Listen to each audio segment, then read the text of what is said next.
அனைவருக்கும் மனதினிய மாலை வணக்கம்.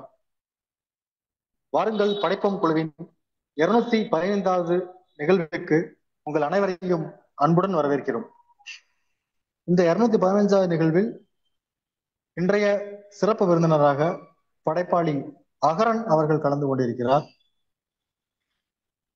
அகரன் அவர்கள் தேனி மாவட்டம் கம்பத்தில் வசிப்பவர். டிப்ளமோ இசிஇ படித்திருக்கும் இவர் ஸ்பின்னிங் மில்ஸ் மெஷினில் சர்வீஸ் இன்ஜினியராக பணிபுரிந்து வருகிறார். அந்த ஸ்பின்னிங் மில்ஸ்ல வேலை பார்க்கறனாலே என்னவோ தெரியல, சுழன்று சுழன்று தன்னை ஒரு ஊர் சுற்றும் வானம்பாடி அப்படின்னு அறிமுகப்படுத்துறாரு. ஸ்பின்னிங் பாரி தமிழ்நாடு முற்போக்கு எழுத்தாளர் கலைஞர் சங்கத்தோட கம்பம் பகுதி கிளை தலைவராக இருக்கும் அகரன் அவர்கள் ஒரு கவிஞர், நல்ல எழுத்தாளர் அப்படின்னு இலக்கிய தளத்தில் தொடர்ந்து இயங்கி வருபவர்.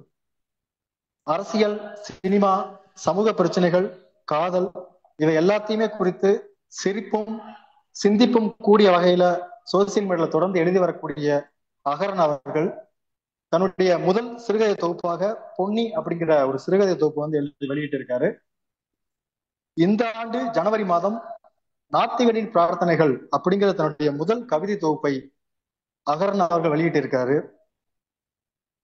அந்த நாத்திகரின் பிரார்த்தனைகள் கவிதை தொகுப்பு கடந்த மாதம் நிமிர் இலக்கிய வட்ட புத்தக அறிமுக நிகழ்ச்சியில அறிமுகம் செய்தது நான் அப்படிங்கிறது எனக்கு ஒரு பெரிய மகிழ்ச்சி. அது மட்டும் இல்லாம அகரன் என்னோட ஊர்க்காரர், என்னோட நெருங்கிய நண்பர் அப்படிங்கிறது இன்னொரு பெரிய மகிழ்ச்சியான எனக்கு ஒரு சந்தோஷமான நிகழ்வு இது. அந்த கவிதாக்கா கூட அதற்கான கேள்விகள் வைத்திருக்கலாம். நான் அதை ரிவைவ் பண்ண விரும்பல. நான் அந்த புத்தகத்துல மனிதம் அப்படிங்கிற ஒரு கவிதை இருக்கு. அந்த கவிதை எந்த அளவுக்கு பகிரப்பட்டிருக்குது அப்படின்னா ஒரு சில ஆயிரங்கள் அந்த அளவுக்கு முகநூல்ல பகிரப்பட்டதை நான் சமீபத்துல பார்த்தேன். அதுல முக்கியமா திரைத்துறை பிரபலங்கள் இயக்குனர் அகத்தியன் அவர்கள், நடிகர் இளவரசி அவர்கள், இவங்க எல்லாமே அவங்க இதுல பகிர்ந்திருக்காங்க. அதுக்கப்புறம் அகத்தியன் அவர்கள் தனிப்பட்ட முறையில் அகரனுக்கு போன் பண்ணி அந்த புத்தகத்தை அனுப்ப சொன்ன நிகழ்வு நடந்திருக்கு.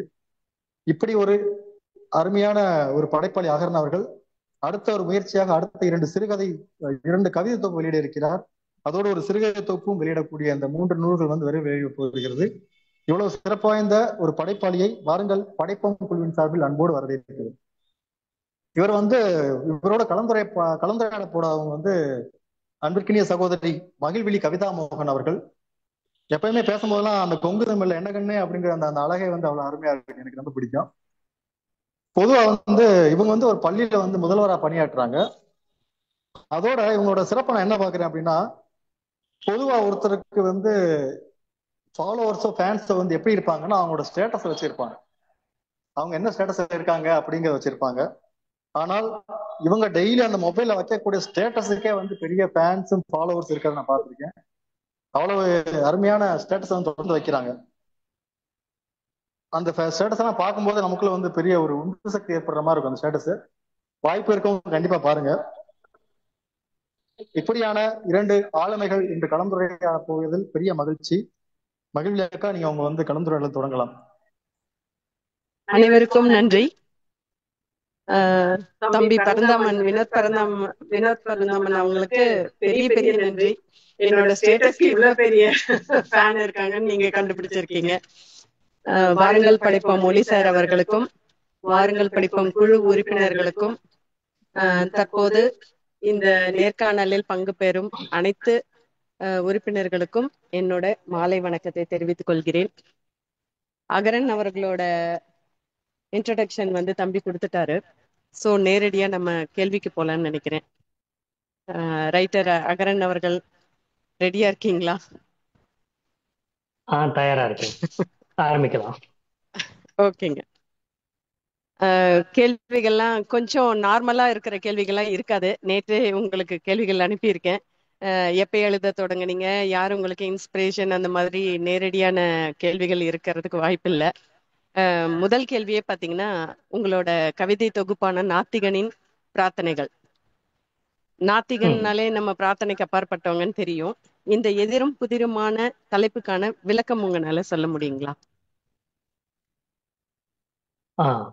முதல்ல நாத்திகன் இந்த விஷயங்கள் எங்க இருந்து ஆரம்பிக்குது அப்படின்னா, சில பதில் இல்லாத கேள்விகள் இருக்குதுங்க. சில கேள்விகளுக்கு என்கிட்டயும் பதில் இருக்காது, உங்ககிட்டயும் பதில் இருக்காது. நீங்க அதை ஆன்மீகம்னு சொல்லுவீங்க, நான் அதை அறிவியல்னு சொல்லுவேன். அறிவியல் கண்டுபிடிக்க முடியாத விஷயம் சொல்லுவேன். ஆன்மீகத்துல ரொம்ப உள்ள வராதீங்க அப்படிங்கிறது உங்களோட நிலைப்பாடா இருக்கும். ஸோ இப்படி இருக்கிறதுனால இப்ப இந்த நாத்திகன் இப்போ வந்து எல்லாருமே வந்து பாத்தீங்க அப்படின்னா, நம்ம இப்ப நீங்க வந்து பிரார்த்தனை பண்றீங்க அப்படின்னா எதை நோக்கி பிரார்த்தனை பண்ணுவீங்க அப்படிங்கிறது இருக்கு. அப்ப நம்பிக்கை இல்லாத ஒருத்தன் வந்து ஒரு பிரார்த்தனை வச்சானா அவன் யாருக்காக வைப்பான்? அந்த பிரார்த்தனை எதை நோக்கி இருக்கும் அப்படிங்கிறது தான் நாத்திகன் பிரார்த்தனையில இருக்கும். அந்த தலைப்புல வந்து உள்ள வந்து ஒரு குட்டி குட்டியா ஒரு 10 கவிதைகள் இருக்கும். ஸோ அதுவே வந்து புத்தகத்துக்கு தலைப்பா இருந்தா நல்லா இருக்கும் அப்படிங்கறதுக்காக அது வச்சிருந்தேன்.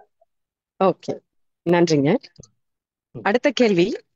ஜாதிய அத்துமீறல்கள், உயிர்கள் மீதான ஒடுக்குமுறை, கடவுள் பெயரால் தங்களது சுயநலன்களை கட்டமைத்துக் கொள்ளுதல் போன்ற கீழ்மை செயல்கள் மீதான ஆதங்கம்தான் இந்த நாத்திகனின் பிரார்த்தனைகள் அப்படின்னு நீங்க குறிப்பிட்டிருக்கீங்க. ஆமா. பெரியார் வாழ்ந்த காலத்தை ஒப்பிடும்போது இந்த நடப்பு தலைமுறைகள் உள்ள சமூகத்தில் அன்னைக்கு நடந்தது மாதிரி இன்னைக்கும் சமூக அத்துமீறல்கள் அவ்வளோ இருக்கிறதா நீங்க நினைக்கிறீங்களா?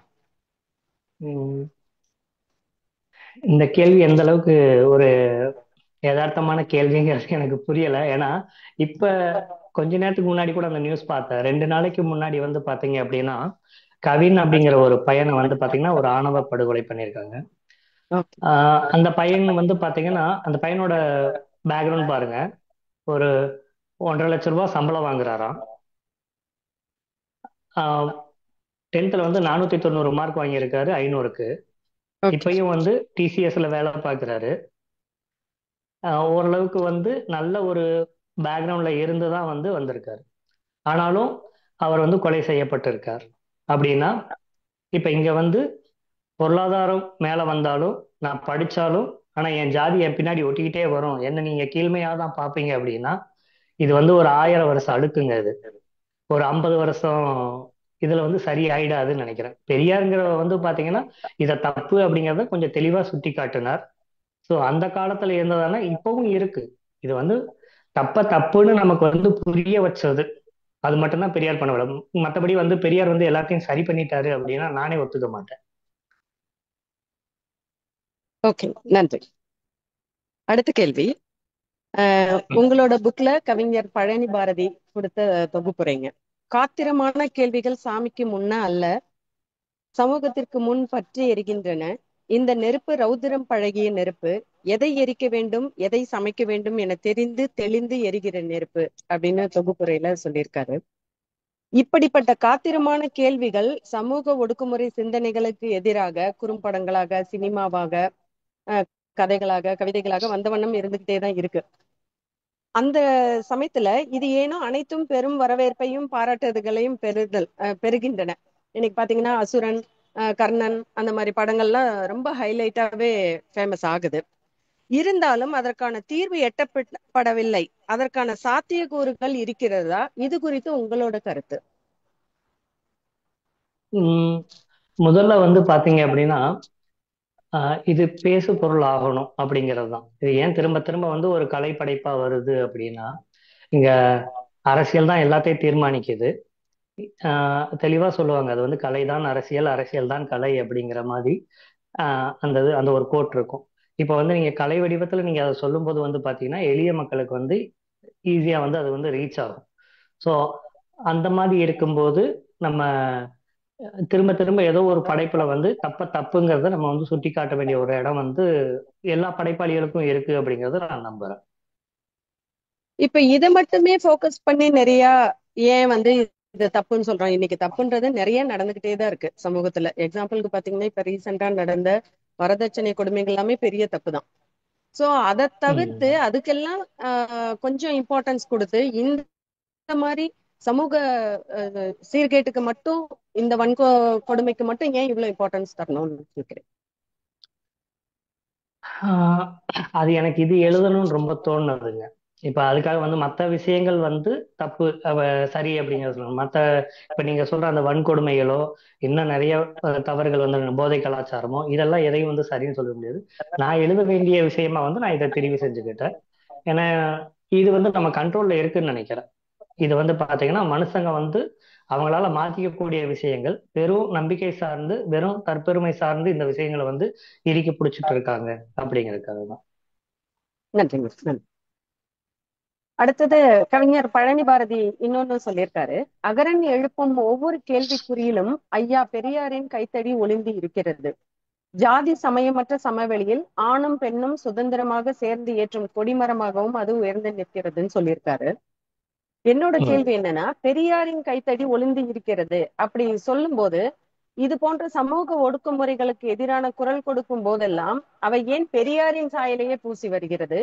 அப்படின்னா அந்த மாதிரி ஒரு புரட்சிகரமான சிந்தனை இப்ப இருக்கிறவங்களுக்கு இல்லைங்களா? இப்ப இருக்கிறவங்களுக்கு இல்லையானா, அது வந்து பாத்தீங்கன்னா ஒரு ஆர்ஜின் பாயிண்டா நம்ம வந்து அவரை நினைக்கலாம். ஏன் அப்படின்னா, நிறைய பேர் வந்து ஜாதிக்கு எதிராக போராடி இருப்பாங்க. ஆனா ஜாதிக்கு எதிராக போராடின அவங்க எல்லாம் வந்து மூட நம்பிக்கைக்கு எதிராக போராடினாங்களான்னா பண்ணியிருக்க மாட்டாங்க. சரி, மூட நம்பிக்கைக்கு எதிராக சிலர் வந்து பகுத்தறிவு பேசி போராடி இருக்கலாம், இவருக்கு முன்னாடியே செஞ்சிருக்கலாம். ஆனா அவங்க எல்லாமே வந்து பாத்தீங்கன்னா பெண்ணுரிமைக்காக போராடி இருக்காங்களா, பெண்ணடிமைத்தனம் பத்தி பேசியிருக்காங்களான்னு பார்த்தா அது பண்ணிக்க மாட்டாங்க. பெரியார் வந்து இது எல்லாமே பேசினார். என்னை பொறுத்தவரை இது எல்லாமே ஒண்ணுக்கு ஒண்ணு ரிலேட்டடா தான் இருக்கு. இப்ப நீங்க வந்து ஒரு ஜாதிய ஒடுக்குமுறை அப்படிங்கறது வந்து நீங்க வந்து பாத்தீங்க அப்படின்னா, அது அதை மட்டும் பேசுவேன், ஆனா நான் மூட நம்பிக்கையை குறித்து நான் பேச மாட்டேன் அப்படிங்கிறது எங்க இருந்து வரும் அப்படின்னா, உங்களுக்கு அந்த ஜாதி வந்து எங்க இருந்து வருதுன்னு பார்த்தா அதுக்கு கட்டமைப்பு வந்து பாத்தீங்கன்னா உங்களுக்கு மதத்துல இருந்து வரும், கடவுள்ல இருந்து வரும். ஸோ அதுக்கு பின்னாடி சில மூட நம்பிக்கை. இப்ப அதை நம்ம ஏத்துக்க வேணும் அப்படின்னா, ஆஹ் இப்ப அந்த மூட நம்பிக்கைகள் வந்து பாத்தீங்கன்னா உங்களுக்கு ஒரு இது இருக்கும். ஆஹ் இவன் வந்து கீழானவன், இவன் மேலானவன் அப்படிங்கறத வந்து பாத்தீங்கன்னா சொல்லி வச்சிருக்காங்கன்னா அதை நம்ம ஏத்துக்க வேண்டியதா இருக்கு. அதே மாதிரி ஆண் உயர்ந்தவன் பெண் தாழ்ந்தவள் அப்படிங்கிற ஒரு விஷயம் வந்து பாத்தீங்கன்னா அதையும் வந்து நம்ம வந்து ஏத்துக்க வேண்டியது. ஸோ இதெல்லாம் வந்து இந்த மாதிரி கற்பிதங்கள் எல்லாமே வந்து பார்த்தோன்னா இது வந்து எல்லாமே வந்து மூட நம்பிக்கை. இந்த மாதிரி நம்பிக்கைகளோட நம்ம வந்து இதை வந்து கொண்டு போக வேண்டியது இல்லை அப்படின்னு எல்லாத்துக்குமே வந்து பேசின ஒரு பெரியார். அதனால வந்து பாத்தீங்கன்னா அது பெரியாரோட வீச்சு இன்னமும் இருக்கு அப்படிங்கிறது நம்பி இருக்கு. நன்றி. முக்கவாசி கேள்வி எல்லாம் உங்க கவிதை தொகுப்புல இருந்து தான் எடுத்திருக்கேன். கதைகள் ஒரே ஒரு சொல்லுங்க, கேள்விதான் இருக்கு. சொல்லுங்க. இப்ப இந்த கவிதை தொகுப்புலயே பாத்தீங்கன்னா போதி மரத்தடி, பினாக்கூற்று, சாலை மனிதனின் பிரதிநிதின்னு ஒரு 3 தொகுப்பா பிரிச்சிருக்கீங்க உங்க கவிதைகளையே. அதுல ஆமா, ஆமா. போதி மரத்தடின்றது வந்து உள்வியல் அழுத்தம் சார்ந்ததும், பினாக்கூற்றுல வந்து பெண்ணுரிமை விஷயங்களும், சாலை மனிதனின் பிரதிநிதி அதுல சமூக பிரச்சனைகளையும் நீங்க வரையறுத்திருக்கிறீங்க. இந்த 3 பிரிவுகளையும் பிரித்ததன் நோக்கம் என்ன? அத ஒரு ஃபுல் இதா இல்லாம ஏன் இப்படி 3ஆ பிரிச்சீங்க? இதுல பினா கூற்று அதோட மீனிங் நான் கூகுள்ல பார்த்தப்போ பணி இலக்கு கூற்றுன்னு இருந்தது. அது வந்து பெண்ணுரிமை சார் விஷயங்கள் அப்படின்னு நீங்க பிரிச்சிருக்கீங்க.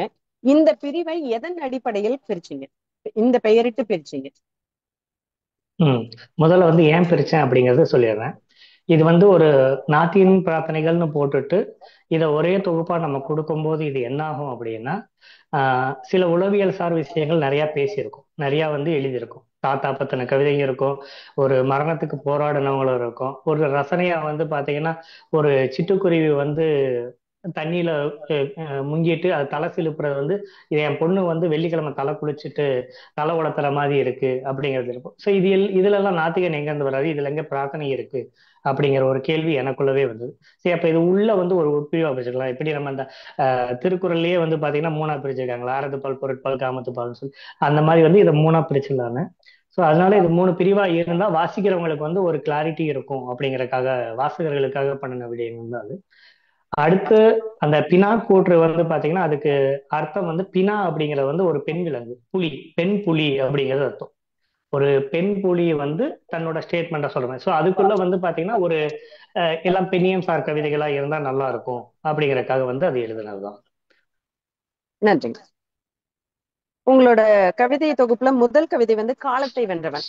இதுல வந்து சாமி ராமன் பெயரால் வதைத்தோரை ராமசாமி என்னும் பெயர் கொண்டு சிதைத்த ஈரோட்டு ராவணன் சிந்திக்கச் செய்தான் அரியாசனத்தை, அதனால்தான் அடைந்தான் பெரியார் எனும் அரியாசனத்தை.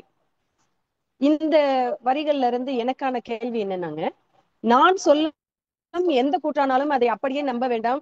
அது உகந்ததா, தெளிவானதா, ஏற்றுக்கொள்ளக்கூடியதா, எல்லாத்துக்கும் பயனளிக்க கூடியதான்னு ஆராய்ந்து பார்த்து நீங்க அதை ஏத்துக்கோங்கன்னா பெரியாரு சொல்லியிருக்காரு. நான் சொல்றதை அப்படியே நம்ப வேண்டாம்.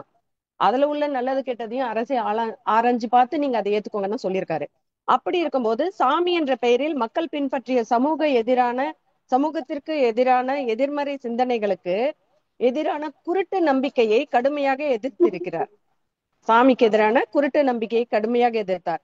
இதுல சாமி ராமன் வதைத்தோரை, ராம சாமி சிதைத்த ராவணன், இந்த எதுகை மோனை வார்த்தைகளுக்கான அர்த்தம் என்ன? இப்ப அந்த நியூஸ் நீங்க கேள்விப்பட்டிருக்கீங்களான்னு தெரியல. கொஞ்சம் முன்னாடி வந்து இந்தியா முழுக்கவே பத்தி எரிஞ்ச ஒரு நியூஸ் தான். ஜெய் ஸ்ரீராம் சொல்ல சொல்லி அடிச்சு துன்புறுத்தினவங்க இருப்பாங்க இல்லையா? தெரியும் அந்த தெரியும். செய்தி கேள்விப்பட்டிருப்பீங்க. ஸோ அந்த மாதிரி ஜெய் ஸ்ரீராம் சொல்ற அந்த கூட்டம் தங்களோட மதத்தை வச்சு அரசியல் பண்றதா நான் நம்புறேன். ஸோ அதுக்காக மட்டும்தான் வந்து அவங்க சாமியை வந்து கொண்டு வராங்க அப்படின்னு. ஸோ அந்த மாதிரி கூட்டங்கள் அது என்ன பண்றாங்க அப்படின்னா அல்டிமேட்டா வந்து ஒரு தரப்பை வந்து அதே மதத்துல இருக்க ஒரு தரப்பை வந்து கீழே தான் வச்சிருக்காங்க. நீங்க வந்து சூத்திரர், நீங்க அதுக்கு கீழே பஞ்சமர் அப்படின்னு சொல்லி இந்த சாதி அடுக்க வந்து இது பண்ணியிருக்காங்க. ஸோ இதுக்கெல்லாம் அவங்க காரணமா சொல்றது அவங்க நம்புற கடவுளையும் அவங்க நம்புற மதத்தையும் வந்து சொல்றாங்க. ஸோ இப்ப இந்த இடத்துல இருந்து நம்ம அதை அணுக வேண்டியதா இருக்கு. இப்ப அந்த மாதிரி ஆட்களுக்கு இவர் வந்து நடிகர் ரஜினிகாந்த் வந்து ஒரு இடத்துல வந்து இப்போ ஒரு 3 வருஷத்துக்கு முன்னாடி வந்து ஒரு பேட்டி கொடுத்து அவரும் கூட ஒரு சர்ச்சையில சிக்கினார். அது என்னன்னா பெரியார் வந்து ராமனை செருப்பால் அடிச்சாரு அப்படின்னு சொல்லி. ஸோ அந்த ராமனோட படத்தை வந்து இது பண்ணாங்க, பிள்ளையார உடைச்சாரு அப்படிங்கிற மாதிரி. ஸோ அந்த மாதிரி ஆட்களுக்கு இவர் வந்து ஒரு சிம்ம சொப்பனமா இருந்தாரு அப்படிங்கிறது தான் அந்த எதுகை முனையில் இருக்கும். உங்க கேள்விக்கு அதுல விட கிடைச்சிருக்கும்னு நினைக்கிறேன். ஸோ சிந்திக்க செய்தான் அரியாசனத்தை, அதனால்தான் அடைந்தான் பெரியார் எனும் அரியாசனத்தை அப்படிங்கிற அந்த வார்த்தை வந்து பாத்தீங்க அப்படின்னா ஆஹ் பெண்கள் கொடுத்த பட்டம் தான் அந்த பெரியார் அப்படிங்கிற பட்டம். ஸோ அது வந்து பாத்தீங்கன்னா உங்க வாழ்க்கையை நீங்க வாழுங்க, நீங்க வந்து கிராப் வெட்டிக்கோங்க, ஒருபடி மேலேயே போயிருப்பான். உங்களை குடும்பங்கிற கட்டமைப்புக்குள்ள வச்சு உங்களை குழந்தைய பாத்துக்கிற குழந்தை பெற்றுக்கிற ஒரு மிஷினா அவன் வச்சிருப்பான்னு நீங்க கருப்பையவே கூட அறுத்து போட்டுருங்க அப்படிங்கிற மாதிரி அந்த அளவுக்கு வந்து பெரிய வீச்சா வந்து அவர் வந்து அந்த இது கொண்டு போயிருப்பாரு. ஸோ அதனால வந்து பாத்தீங்கன்னா அந்த பெரியாருங்கிற அரியாசன் அதாவது சிந்திக்காம இருந்தவங்களை சிந்திக்க சொல்லி தூண்டுனவர் அப்படிங்கிறது. அவர் எல்லாத்தையும் சரி பண்ணிட்டாரான்னு கேட்டா கண்டிப்பா அது வந்து இன்னும் மாறல. அது இன்னும் நிறைய வருஷங்கள் இருக்கும். அது மானுட சமுதாயம் தான் அதை வந்து மாத்தி கொண்டு வர வேண்டிய ஒரு இடத்துல இருக்கே தவிர ஒரு தனி மனுஷன் வந்து ஒரு அவரோட ஆயுட்காலங்களுக்குள்ள வந்து மாத்திட்டாரானா இல்ல. அவர் வந்து தப்புன்னு சுட்டி காட்டிட்டு போயிருக்காரு. சில விஷயங்கள் வந்து மாறணும். உதாரணத்துக்கு பாத்தீங்கன்னா நம்ம எல்லாருமே வந்து இந்த நாட்டாம படம் பார்த்திருப்போம். அந்த நாட்டாம படத்துல வந்து பாத்தீங்கன்னா ஒரு காட்சி இருக்கும். அது ஒரு விஜயகுமார் வந்து பாத்தீங்கன்னா ரொம்ப ஆக்ரோஷமா சொல்ல நீதி நியாயம் நேர்மடா அப்படின்னு சொல்லி எல்லாம் பேசுவாரு. ஒரு பொண்ணுக்கு அநீதி நடந்துச்சுன்னு சொல்லி ரொம்ப இதுவாரு. அவ்வளவு பேசிட்டு வெத்தலை போட்டுட்டு எச்சி துப்பாரு. அந்த எச்சி குவளையை வந்து ஒருத்தர் கையில வச்சிருப்பாரு. இதுல வந்து அந்த எச்சி துப்புரவர் வந்து உங்க அப்பாவா நீங்க நினைச்சு பாத்தீங்க அப்படின்னா நம்ம அப்பாவோட எச்சியை வாங்குற கூட ஒருத்தர் ஆழ்ந்திருக்காரு, பரவாயில்ல அப்படின்னு தோணுச்சுன்னா அது கூட வந்து தப்பான விஷயம்தான். பட் ஆனா அந்த கையில வச்சிருக்க அவர் வந்து அந்த கோலை ஏந்தி இருக்க அவர் தான் நம்ம அப்பான்னு நினைச்சு பாருங்க. அப்ப வந்து ஒருத்தர் எச்சியை வாங்குற இடத்துல தான் நம்ம அப்பா இருந்தாரா? அப்ப அவர் என்ன அவ்வளவு பெரிய நியாயஸ்தன்? அவர் எப்படி நீதி நியாயம் தர்மம் பத்தி பேசலாம்? ஆனா இந்த படம் பார்க்கும்போது நமக்கு அதெல்லாம் தோணவே இல்லை. இதெல்லாம் தோன்றதுக்கு காரணம் அடுத்தடுத்த நமக்கு வந்து இப்ப வந்து எல்லாமே கொஞ்சம் கொஞ்சம் நம்ம மேம்பட்டுட்டு வரோம் இல்லையா? நம்ம பகுத்தறிவு வந்து கொஞ்சம் கொஞ்சம் நம்ம சிந்திக்க வைக்கிது இல்ல. இன்னமும் வந்து பாத்தீங்கன்னா இல்ல அவன் வந்து அந்த எச்சுக்கோலையை அவன் கையில வச்சிருக்கிறது தான் லாயக்கு அப்படின்னு நம்ம நினைச்சோம்னா நம்ம படிச்ச படிப்பு ஒண்ணுமே இல்லை அப்படிங்கிறது ஆயிடுது. ஆஹ் இன்னும் கூடுதலா சொல்லணும் அப்படின்னா நிறைய உதாரணங்கள் சொல்லிட்டு போலாம். பட் உங்களுக்கு இதுக்கு விட கிடைச்சிருக்கும்னு நினைக்கிறேன். நன்றிங்க, நன்றி. அடுத்த கேள்விங்க.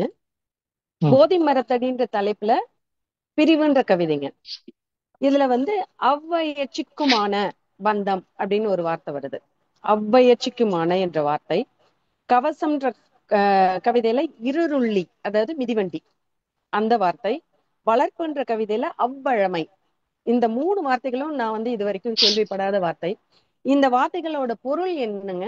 எந்த இதுல இருந்து இந்த வார்த்தைகளை எடுத்தீங்க? இல்ல அந்த எந்த வார்த்தைகள் எழுத்து? வந்து உருவாக்கப்பட்டதுதான். அது ஓகே. அந்த யட்சி அந்த யட்சி அப்படிங்கிறது தான் அவ்யட்சி. அவ்யட்சி அப்படிங்கிறது ஒரு புரிதல்ல இருக்கும் அப்படிங்கிறது. ஈருருளிங்கிறது வந்து இப்ப எல்லாருமே புது கவிதையில எழுதுற வார்த்தை தான். இருருளி இல்ல ஈருருளி. அதாவது என்னன்னா 2 வீலர் அப்படிங்கிறதுக்கான நேர்பதம் தமிழ்ல. அது ஈருருளி அப்படிங்கிறது இருக்கும். அவ்வளமை அப்படிங்கிறது அந்த மாதிரியான ஒரு வளமை அப்படிங்கிறது தான். வளமை தான். வழமை, வளமை, வழமைன்னு வளமை இருக்கு. அதான் வளமை. வளம். ஓகே. அந்த வளமை அப்படிங்கிறது. Okay, thank you. ம். அடுத்த கேள்விங்க.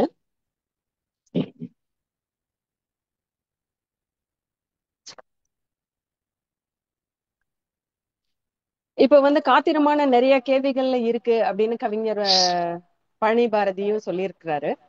ம். அதுல இருந்து பாத்தீங்கன்னா, சுயபோதனைன்ற உங்களோட இன்னொரு கவிதையில, வழியில் இருக்கும் முட்கள் எல்லாம் களைந்திட எத்தனிப்பது அசட்டுத்தனம், அவசியமும் அல்ல, காலுக்கு செருப்பு மாட்டிக்கொள்வதே உத்தமம். இது வந்து உங்களோட அந்த நாத்திகனின் பிரார்த்தனைகள், பெரியார் கைத்தடிக்கு எதிரான ஒரு கவிதையா தெரியலைங்களா? ஏன்னா இன்று வரை பெரியாரியம் பேசும் அனைவரும் இந்த சுயபோதனை நிலைக்கு தள்ளப்படுவதாலேயே இன்று வரை பெரியாரின் சிந்தனைகளும் போதனைகளும் விமர்சிக்கப்பட்டு பேசு பொருளாக பாராட்டுக்காக மட்டுமே இருக்கிறது என்பது என் தனிப்பட்ட கருத்து. இல்ல உங்களோட கருத்து என்னன்னு சொல்லுங்க. நீங்க கேட்ட கேள்விக்கும் இந்த கேள்விக்கும் கனெக்ட் பண்ணீங்கன்னா அதுக்கான விடை கிடைச்சிடும். ஏன் மூணா பிரிச்சீங்க அப்படின்னு ஒரு கேள்வி கேட்டீங்க. அதுக்கு நான் ஒரு ஓகே. பதில் சொன்னேன். ஓகே. நாத்தியனி பிரார்த்தனைக்கும் இதுக்கும் சம்பந்தம் இல்லையேன்னு வாசிக்கிறவங்களுக்கு ஒரு கன்ஃபியூஷன் வந்துடும். அதுக்காக தான் பாத்தீங்கன்னா இந்த உளவியல் சார் கவிதைகளை போதி மரத்தடி அப்படிங்கிற மாதிரியும், சமூகம் சார் கவிதைகள்ல பாத்தீங்கன்னா நம்ம அந்த நாத்திகனி பிரார்த்தனைகள் கொண்டு வந்திருப்போம் அப்படின்னு. இது பாத்தீங்கன்னா நம்மளுக்கு நம்மளே சொல்லிக்கிறது தான். ரோட்ல 1000 முட்டா பையன் இருப்பான், அவனை எல்லாம் திருத்துறது நம்ம வேலை கிடையாது. நமக்கு எதிரில என்ன வருதோ, நம்ம கிட்ட யாரு பேசுறாங்களோ அதை மட்டும் சொல்லணும். அதை தேவையில்லாம சில இடத்துல போய் நம்ம உதவி பண்ண போனோம் அப்படின்னா அந்த உதவி பண்றதே பாத்தீங்கன்னா ஒரு வம்புல நின்றோம். உங்ககிட்ட கேட்டனா உன் வேலையை பார்த்துட்டு போ அப்படிமா. சோ அந்த மாதிரியான ஒரு இதுதான். இல்ல, ஆக்சுவலா இப்ப பெரியார் அவரோட காலத்துல பெரிய மாற்றத்தை கொண்டுட்டு வரல, அது இன்னும் நிறைய காலம் எடுத்துக்கும், அது ப்ராசஸ்ல தான் இருக்குன்ற மாதிரியும் சொல்லியிருந்தீங்க. சோ இந்த மாதிரி ஆமா ஆமா சுய சிந்தனையோட சுய போதனையோட போறனாலதான் இன்னும் அதுக்கான தீர்வு கிடைக்கப்படலன்னு நீங்க நினைக்கிறீங்களா? இருக்கலாம், நீங்க சொல்றது கரெக்ட் தான்.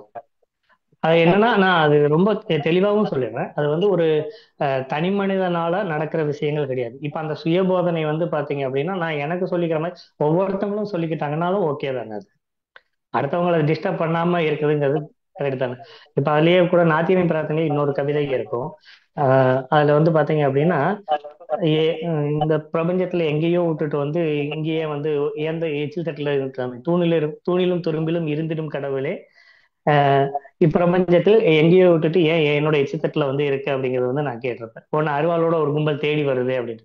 என் தட்டுல நான் என்ன சாப்பிடணுங்கிறத இன்னொருத்த எட்டி பாக்குறாங்கிறதே ஒரு அநாகரிகமான அநாகரிகம். செயல் இல்லை. ஆமா ஆமா. சோ அந்த மாதிரி என்ன எனக்கு என்ன வேணுமோ அதை நான் சாப்பிடுறேன். இப்ப நான் சாப்பிடுற மாமிசம் சாப்பிடாத ஒருத்தனுக்கு போய் நான் திணிச்சேன் அப்படின்னா அது அநாகரிகம். அதே மாதிரி மாமிசம் சாப்பிடுற என்ன எனக்கு பிடிக்கல அதனால நீ சாப்பிடாதன்னு சொல்றதும் அநாகரிகம் தான். நன்றிங்க. இது இது தொடர்ச்சியே எனக்கு 2 3 கேள்விகள் இருக்கு, அதை அப்படியே கேளுங்க. விட்டுலாம். பினாக்கூற்று என்ற தலைப்பிற்கு கீழ் 6 கவிதைகள் எழுதியிருக்கீங்க. அது பெண்கள் ம் சார்ந்த சார்ந்த ம் விடயங்கள். பாரம், ம் பொம்மை கல்யாணம், உதிர்ந்த நிலா, பேரிளம் பெண்ணொருத்தியின் பின்னிரவு பிதற்றல்கள், பறத்தை கூற்று, மீலி. இது எல்லாமே நான் ம் ஃபுல்லாமே படிச்சேங்க. இதுல என்னன்னா, புறமுதுகிட்டு ஓடி முதுகில் அம்பெய்யப்பட்ட மகனை போர்க்களத்தில் கண்ட ஒரு தாய் வாள் எடுத்து தன் மகனுக்கு பாலூட்டிய கொங்கைகளை அறுத்தெறிந்தாள் அப்படின்னு நம்ம படிக்கும்போது, அதுல நம்மளுக்கு ஒரு பச்சாதாபமோ என்ன சொல்றது, அசிங்கமோ தெரியல. அதை தாண்டி ஒரு ம் வீரம், ஒரு எழுச்சி, அதுதான் வருது அந்த மாதிரி படிக்கும்போது. ஆனா உங்களோட ம் பினாக்கூற்று 6 கவிதைகளும் படிக்கும்போது உடல் உணர்வு, சமூக பார்வை, இவை எல்லாம் பாத்தீங்கன்னா பெண்களை மறைமுகமாக தாழ்த்துவது மாதிரியும், அவங்க மேல ஒரு பச்சாதாபத்தோட இருக்கிற மாதிரியுமே நான் உணர்றேன். அந்த 6 தலைப்புகளில் உள்ள கவிதைகளை ஆண் சார்ந்தவைகளாக ஏன் எழுதக்கூடாது? ஏன் அவங்களுக்கு பச்சாதாபம் இருக்கக்கூடாதா? அவங்களுக்கு ஒரு மறைமுகமான தாழ்ச்சி இருக்கக்கூடாதா? ஏன் பெண்களை அப்படி மறைமுகமாவே தாழ்த்துற மாதிரியே நான் ஃபீல் பண்ணேன். அப்படியே இங்க எழுதுனீங்க. இங்க பெரியாரோட கைத்தடி என்னவாயிற்று? கரெக்டா கேட்டீங்க. ஆக்சுவலா இது பெரியாரோட கைத்தறி தான் இதுக்கு கரெக்டா பதில் சொல்றதுக்கு. ஏன்னா பெரியார் பாத்தீங்கன்னா பெரியாரையும் அம்பேத்கரையும் ஒப்பிடுவாங்க. அம்பேத்கர் நிறைய படிச்சிருக்காரு, பெரியார் இங்க இருந்தாரு அப்படிங்கிற மாதிரி சொல்லுவாங்க. இவர் பகுத்தறிவுவாதி அப்படின்னு சொல்றீங்க, அம்பேத்கர். ஆனா நான் ரெண்டு பேரையுமே ஈக்குவலா மதிக்கிறேன். அம்பேத்கர் பாத்தீங்க அப்படின்னா அவர் பிறந்த சமுதாயத்துல படிப்பு மறுக்கப்பட்டது. மறுக்கப்பட்ட இடத்துல இருந்து பாத்தீங்கன்னா யாராலையும் தொட முடியாத அளவுக்கு படிச்சு வளர்ந்தாருங்கிறது அம்பேத்கரோட உயரம். அப்படின்னா கோயிலுக்கு தர்மகர்த்தாவா இருந்த பெரியார் அவர் வந்து பாத்தீங்க அப்படின்னா உங்களுக்கு ஒரு கோயிலுக்கு வெளியில நிக்கிறவனை பத்தி யோசிச்சார். அப்படி வந்து அவன் உள்ள வரணும் அப்படிங்கிற ஒரு இடத்துல வந்து பாத்தீங்கன்னா அவர் வந்து பேசுறார். ஸோ அந்த மாதிரி தான் சார்ந்து மட்டும் யோசிக்காம, இப்ப அவர் வந்து பாத்தீங்கன்னா அவர் சமுதாயம் சார்ந்து மட்டுமே யோசிச்சிருந்தா பிரச்சனை இல்லை. இப்ப வந்து அவர் வந்து வெளியில நிக்கிற ஒருத்தவங்க யாரு கஷ்டப்படுறாங்களோ அவங்கள நினைச்சு வந்து அவர் வந்து யோசிச்சாரு. அதுக்காக வந்து பேசினாரு, எழுதினாரு. அதே மாதிரிதான் பெண்களுக்கான உரிமையை வந்து அவர் பேச வேண்டிய அவசியமே இல்லை, இல்லைங்களா? அவர் ஒரு ஆண். அவர் வந்து ஆம்பளை பிரச்சனையை மட்டும் பார்த்துட்டு போயிருக்கலாம்ல. சோ இப்ப நீங்க என்னைய கேட்ட கேள்வி பெரியாருக்கு கேட்ட கேள்வி மாதிரி தான். இருக்கலாம் So, இருக்கலாம். அவரும் பெண் குறித்து பேசியிருக்காரு. அவரும் பெண் குறித்து பேசியிருக்காரு. எனக்கு வந்து பெண் குறித்து சில பெண் எழுத்தாளர்கள் எழுதுறாங்க, போல்டா எழுதுறாங்க. அது வரைக்கும் வந்து நல்ல விஷயம். சில விஷயங்கள் பேசுபொருள் ஆகணும் அப்படிங்கிறது, குறிப்பா வந்து அந்த பேரிளம் பெண் ஒருத்தின் பின்னிரவு பிதற்றல்கள் அப்படிங்கிற விஷயமெல்லாம் பேசுபொருள் ஆயிருக்கணும். அது வந்து பாத்தீங்கன்னா திரும்ப திரும்ப வந்து ஒரு மூடி மூடி வச்சு அது ஒரு புனிதம் இல்ல அது வந்து ஒரு அருவருப்பு அப்படின்னு சொல்லி வைக்கிறதாலேயே வந்து பாத்தீங்கன்னா அந்த அநீதி நடந்துகிட்டே தான் இருக்கு அப்படிங்கிறது. அது ஒரு பெண்ணுக்கு செய்யற வன்முறையா தான் நான் வந்து பாக்குறேன். ஸோ முதல் விஷயம் வந்து பாத்தீங்கன்னா இதெல்லாம் பேசு பொருளாகணும், அவங்களோட வழி வந்து எல்லாரும் உணரணும் அப்படிங்கறதுக்காக எழுதுன விஷயங்கள் தான். கரெக்ட்டுங்க. இப்பவே நீங்க சொன்னீங்க பெரியார்ட்ட கேட்கிற கேள்வி அப்படின்ற மாதிரி சொன்னீங்க. நான் வந்து பெரியார் காலத்தையும் தற்போது உள்ள காலத்தையும் ஒப்பிட்டு பார்த்து தான் இந்த கேள்வி உங்ககிட்ட நான் கேட்டேன். ஏன்னா பெரியார் காலத்துல ம். பெண்களுக்கு எதிரான கொடுமைகள் அளவிட முடியாதது இருந்தது. வீட்டு வாசப்படி வெளியில வந்தாலே அவங்க வந்து தப்பானவங்கன்ற மாதிரி எல்லாம் இருந்தது. இன்னைக்கு நிலைமை பெண்களுக்கு அப்படி கிடையவே கிடையாது. அப்படிங்கும்போது பெண்களோட அந்த சோக சைடவே ஏன் வந்து நம்ம சொல்லிட்டே இருக்கணும்? இன்னைக்கு சாதிக்கிறது பெண்கள் வந்து ஏகப்பட்ட ஃபீல்ட்ல இருக்காங்க. அப்படிங்கும்போது அவங்கள பாராட்டுற விதமா ஒரு கவிதை கூட இல்லாம அந்த ஆறுமே வந்து அவங்களோட சோகத்தையும் பச்சாதாபம் உண்டு பண்ற மாதிரி தாழ்வு பண்ற மாதிரி இருந்ததுன்னு நான் ஃபீல் பண்ணேங்க. அதுக்கான கேள்விதான். ம். இல்ல ஓகே. பச்சாதாபம் வரணும் அப்படிங்கிறது கிடையாது. ஆஹ் அப்படி இருந்தா அது அவங்கவங்க பார்வை அப்படிங்கிறது தான். நம்ம எழுதுன நோக்கம் ஒண்ணா இருக்கும், வாசிக்கிற ஒவ்வொருத்தவங்களுக்கும் ஒவ்வொரு உணர்வை கொடுக்கறதா ஒரு படைப்போட வேலையா இருக்கும். So, கண்டிப்பா. அப்படிங்கிறப்ப நமக்கு நம்ம எழுதுன வந்து அவங்களோட பிரச்சனைகள் வந்து பேசு பொருள் ஆகணும் அப்படிங்கறதுக்காக எழுதுன விஷயங்கள் தான். நன்றிங்க நன்றிங்க. சாலை மனிதனின் பிரதிநிதி இந்த தலைப்புல பாத்தீங்கன்னா சமூக நீதினு ஒரு கவிதைங்க. சமதளமற்ற ஆடுகளத்தில் இலக்கை மட்டும் ஒரே உயரத்தில் நிர்ணயித்து போட்டியிடச் சொல்வது வடிகட்டிய அயோக்கியத்தனம்னு எழுதியிருக்கீங்க. நார்மலாவே போட்டியாளர்கள் அப்படின்னா அவங்க வெவ்வேறு திறமையோட தான் இருப்பாங்க. யாருக்கும் சமமான திறமைகள் இருக்காது. அந்த மாதிரி போட்டியாளர்கள்ல வரும்போது வெற்றியாளரும் ஒருத்தர் மட்டும்தான் இருக்க முடியும், அனைவரும் வெற்றி பெற முடியாது. அப்படிங்கும்போது அந்த போர்க்களம்ன்றது சமதளமற்று இருந்தால் மட்டும்தான் திறமையானவங்க வெற்றியாளராகவும் திறமை குறைஞ்சவங்க, திறமையற்றவங்க இல்ல, திறமை குறைஞ்சவங்க அடுத்த லெவலுக்கும் வர முடியும். அது வந்து எப்படி நீங்க வந்து வடிகட்ட அயோக்கியத்தனம்னு சொல்ல முடியும்? சமமான ஆடுகளம் இருந்தால் அது கரெக்ட். போட்டியே இல்லை. உம். கரெக்டுங்க. கேள்வி உள்வாங்கிட்டேன். இப்ப இதுக்கு வந்து உதாரணமா நான் என்னையவே எடுத்துக்குவேன். நான் வந்து 10th படிக்கும்போது 426 மார்க் வாங்கினேன். 99ல 10th முடிச்சேன். அப்போ வந்து 500க்கு 426 மார்க் வாங்கினேன். எங்க அப்பா வந்து வெறும் 8வது தான் படிச்சிருக்காரு. அம்மா ஸ்கூல் போனது கிடையாது. தாத்தா ஒரு டெய்லர், அவருக்கும் பெருசா படிப்பறிவுல, தமிழ் வாசிப்பாரு. பாட்டி படிப்பறிவு இல்லாதவங்க. இந்த குடும்ப பின்னணியில தான் நான் வந்தேன். நான் வந்து 10th என்னோட சுய முயற்சியில 426 மார்க் வாங்கினேன். எங்க கிளாஸ்ல வந்து நான் 4வது மார்க்.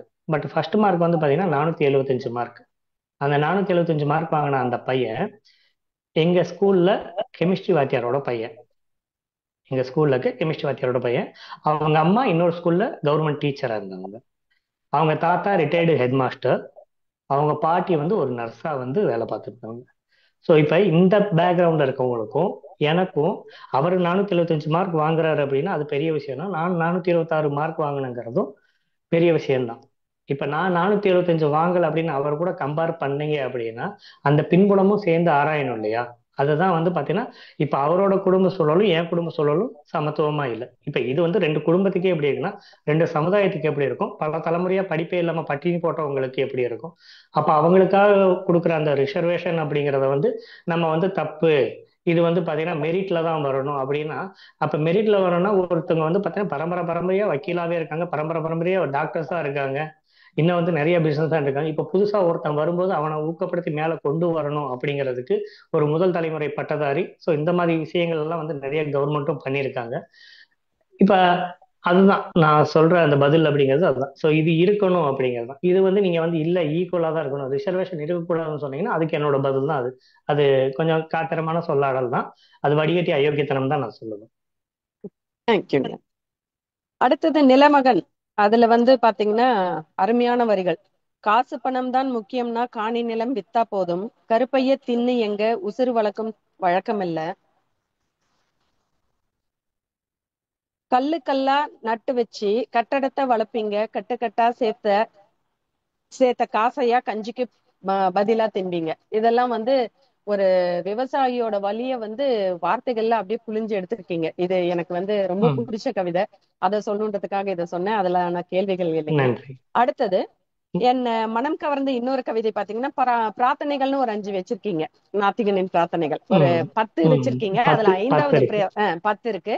அதுல 5வது பிரார்த்தனை பாத்தீங்கன்னா, எளியோரின் பிரார்த்தனைகளுக்கும் செவிமடுக்காத செவிட்டு கடவுளே, அவனிட்ட காணிக்கையிலேனும் ஈஎன்டிக்கு செலவிட்டுக்கொள். இது மிக அற்புதமான கவிதை. அதுல வந்து நிறைய விஷயத்த சொல்லிட்டீங்க.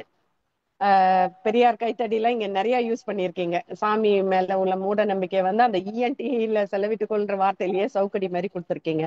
அதுவும் சூப்பர். அது அவரோட அடு காணிக்கையிலேயே கண்டிப்பாங்க. அவங்க போட்ட காணிக்கையிலேயே செலவு கண்டிப்பா பண்ணிட்டேன். அது கண்டிப்பாங்க. என்னன்னா, கேட்கிறேன், எனக்கு கோபம் வருது. இப்ப ஒருவேளை நீங்க நம்புற மாதிரி அந்த கடவுள் இருக்கு அப்படின்னா அந்த கடவுள்கிட்ட வந்து நான் வந்து கோபமாவே கேட்கிறேன், சட்டையை பிடிச்சு கேட்கிறேன். கண்டிப்பா. ஏன் அவனோட பிரார்த்தனையை நிறைவேற்றிக்கல, அட்லீஸ்ட் நீ இல்ல, எனக்கு வந்து அந்த அளவுக்கு வந்து பவர் இல்லை அப்படிங்கிறத அவனுக்கு உணர்த்திடல. அவன் வந்து கஷ்டப்பட்டு வர அந்த காணிக்கையும் நீ வாங்கிக்கிட்டு ஏமாத்துறன்னா அது எவ்வளவு பெரிய ஒரு அஹ், அதுக்கு மேல சொன்னா அது நல்லா இருக்காது. இல்ல கரெக்ட். ஆக்சுவலா ம். நானும் ம். நாத்திகவாதி தான். அதனால அது எனக்கு நல்லது. ரொம்ப பிடிச்ச கவிதையா இருந்தது. அடுத்தது அர்த்த நல்லது. நாரி ஈஸ்வரன். இதுல பாத்தீங்கன்னா திருநங்கைகள் ம். குறித்த கவிதையா எழுதியிருக்கீங்க. இதுலயும் ம். பாத்தீங்கன்னா பெண்கள் சார்ந்த மாதிரியே திருநங்கைகளின் மனக்குமுறலை வேதனைகளை கவிதையா கொண்டுட்டு வந்திருக்கீங்க. ம். நிஜமாலுமே வந்து இந்த சமுதாயத்துல ஒடுக்கப்பட்ட சமூகத்தை மாதிரியே தான் இந்த திருநங்கைகளும் இன்னும் கஷ்டப்பட்டுட்டு இருக்காங்க.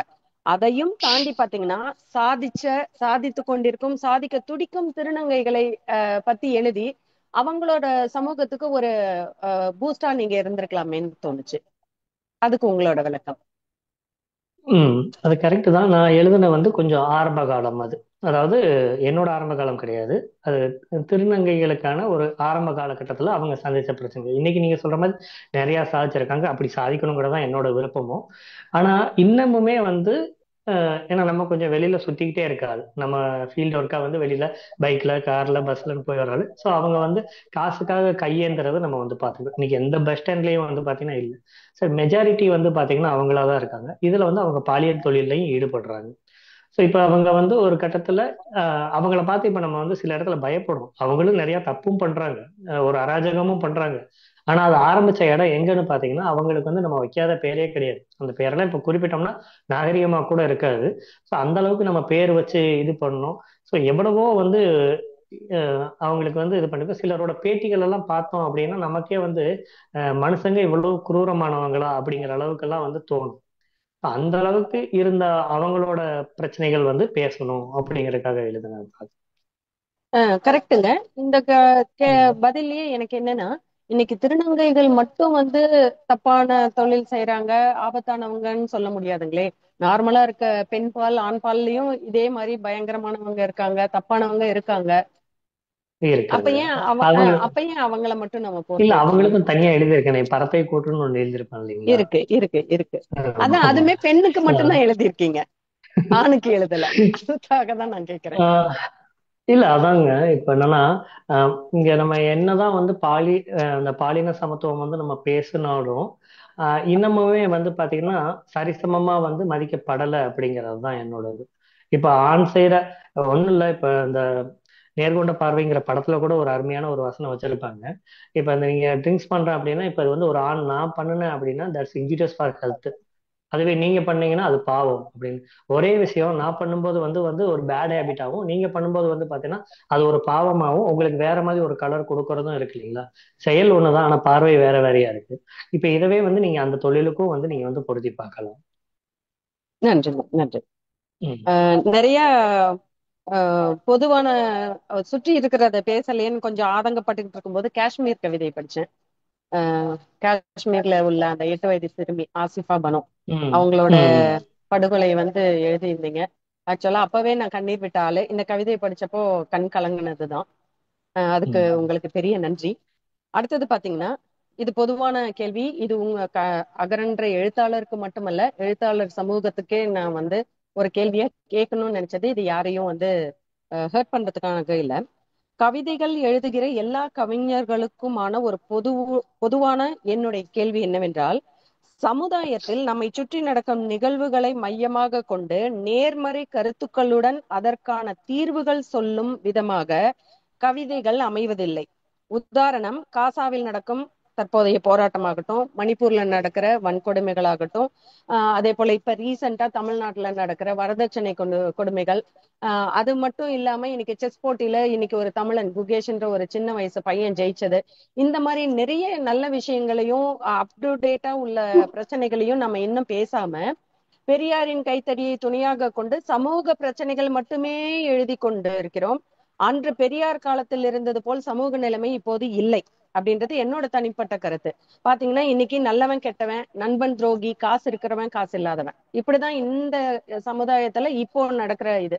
நம்ம பெரியாரோட காலத்தை கம்பேர் பண்ணும்போது அப்படி இருக்கும்போது இந்த பாகுபாடுகள் தான் உள்ளனவே தவிர சமூக அடிப்படையில் எந்த பெரிய பாகுபாடுகளும் இருப்பதாக எனக்கு தோன்றவில்லை. முற்றிலுமாக இல்லை என்று சொல்வதற்கும் இல்லை. ஆனால் பெரியார் காலத்தை ஒப்பிடும்போது எவ்வளவோ எல்லா துறைகளிலும் மாற்றங்கள் கொண்டு வரப்பட்டுள்ளன. இதுக்கு உதாரணம் பாத்தீங்கன்னா, கோவில் கருவறைக்குள்ள போய் சாமியும் ஒரு பர்டிகுலர் சமூகத்தவங்க தான் வந்து பூஜை செய்யணும், எல்லாம் பண்ணணும்னு இருந்த காலம் போய் அதெல்லாம் பெரியார் காலத்துல இருந்தது. ஆனா இப்ப பாத்தீங்கன்னா எந்த சமூகத்தை சார்ந்தவராக இருந்தாலும் அந்த அர்ச்சகருக்கான படிப்பை மேற்கொண்டால் கருவறைக்குள் போய் சாமியை வந்து அர்ச்சனை பண்ணக்கூடிய செயல் செய்யலான்னு இன்னைக்கு கவர்மெண்டே அப்ரூவல் கொடுத்து சான்றிதழ் கொடுத்து நிறைய பெண்கள் ஆண்கள் இருபாலரையும் வந்து வேலைக்கு அமர்த்தி இருக்காங்க. அப்படி இருக்கும்போது கடந்த மாதம் நமது குழு உறுப்பினர் ரெஜினா கூட ஒரு புக்கு திறனாய்வு பண்ணாங்க. எழுத்தாளர் இமயமோட தயிர் வண்டிக்காரன்ற இது. அதுல வந்து இமயம் ஐயா பேசும்போது சொன்னாரு, கொரோனா காலத்து அந்த தீண்டாமைன்னு இருக்கு இல்லைங்களா, புருஷன் பொண்டாட்டியே தொட்டுக்க கூடாது, பிள்ளைங்க பெத்தவங்களே தொட்டுக்க கூடாது, அதை பேஸ் பண்ணி நான் கதை எழுதினேன் அப்படின்னாரு. அந்த மாதிரி ஏன் வந்து கவிஞர்களோ எழுத்தாளர்களோ திரைப்படம் குறும்படம் எடுக்கிறவங்களோ ஏன் அந்த மாதிரி எடுக்க மாட்டேன்றாங்க? இன்னுமே அந்த ஒரு பர்டிகுலர் சமூகத்தை பேஸ் பண்ணி படமோ எல்லாமே வந்து ஒரு பாராட்டுதலுக்காக மட்டும் ஹைலைட் பண்ணுன்றதுக்காக மட்டும் ஏன் அப்படியே எடுத்துட்டு இருக்கீங்க அப்படின்றது வந்து என்னோட கேள்வி. ம் கேள்வியே ரொம்ப பெருசா இருந்தது. பதில் நான் சின்னதாவே சொல்லிடுறேன். சொல்லுங்க. இல்ல, கேள்வியோட அர்த்தம் புரிஞ்சதுங்க. ரொம்ப அது தப்பா போயிடக்கூடாதுங்கிறதுக்காக நீங்க அவ்வளவு விளக்கமா கேட்டீங்க. இப்ப என்னன்னா, அந்த கேள்வி வந்து உங்களுக்கு அந்த ஒரு கவிஞன் அப்படிங்கிறவங்க வந்து பாத்தீங்கன்னா ஒரு பிரச்சனைய வந்து சாடுறவனா இருக்கலாம், அதுக்கு எதிர்ப்பு தெரிவிக்கிறவனா இருக்கலாம், இல்ல ஒரு அதை சுட்டி காட்டுறவனா இருந்தா கூட போதும். அது எல்லாமே கவிதைக்குள்ள வந்துடும். இப்ப நம்ம கேட்கிற வந்து பாத்தீங்கன்னா ஒரு சிந்தனையாளரா வந்து பாத்தீங்கன்னா அதுக்கு தீர்வு சொல்லணும். இப்ப நீங்க சொல்ற மாதிரி ஒரு படமா எடுத்தோம் அப்படின்னா அந்த படத்துல வந்து பாத்தீங்கன்னா கண்டிப்பா கிளைமேக்ஸ் வந்து நம்ம அதுக்கு ஒரு தீர்வு சொல்லணும், இல்ல என்ன நடந்தது அப்படிங்கறதையாவது நம்ம வந்து ஓப்பனாக சொல்லணும். இப்ப நீங்க சொன்ன மாதிரி அந்த கர்ணன் படத்துல வந்து பாத்தீங்கன்னா கிளைமேக்ஸ்ல ஒரு வழியா வந்து அவங்க ஊர்ல பஸ் நின்றோம். அப்புறம் வந்து அந்த மாமன்னன்ல வந்து பாத்தீங்கன்னா கடைசியில வந்து பாத்தீங்கன்னா யாரை உட்காரக்கூடாதுன்னு சொன்னாங்களோ அவர் உட்கார்ந்ததுக்கு அப்புறம் தான் எல்லாருமே உட்காருவாங்க, சீஃப் மினிஸ்டர் முதல் கொண்டு அந்த மாதிரி சபாநாயகர் ஆக்கிடுவாங்க அப்படிங்கிற மாதிரி தீர்வு சொல்லணும். ஒரு கவிதைக்குள்ள வந்து பாத்தீங்கன்னா அந்த அளவுக்கு நம்ம கொண்டு வர முடியுமா அப்படின்னா சில கவிதைகள்ல கொண்டு வந்திருப்போம். நம்ம அந்த பிரார்த்தனைகள்லயே வந்து பாத்தீங்க அப்படின்னா நீங்க சொன்ன பிரார்த்தனை இல்லாம இன்னொன்னுல வந்து என்னோட பிரார்த்தனையா வச்சிருப்பேன். ஆஹ் வன்புணர்வின் போது மாத்திரம் வெளிப்படும் விசித்திர பற்களை யோனிக்குள் படைத்திட இறைவா அப்படின்னு சொல்லி கேட்டிருப்பாங்க. ஸோ இதெல்லாம் வந்து ஒரு புலம்பலும் பிளஸ் ஒரு சாடலும் தான் இது. இது மாதிரி நீங்க அந்த மேல் பாதி திரௌபதி அம்மன் துணைன்னு சொல்லி ஒரு கவிதை போட்டிருப்பேன். ஸோ அதுல வந்து நான் என்ன பண்ணணும் அப்படிங்கறத கடைசியா சொல்லியிருப்பேன்.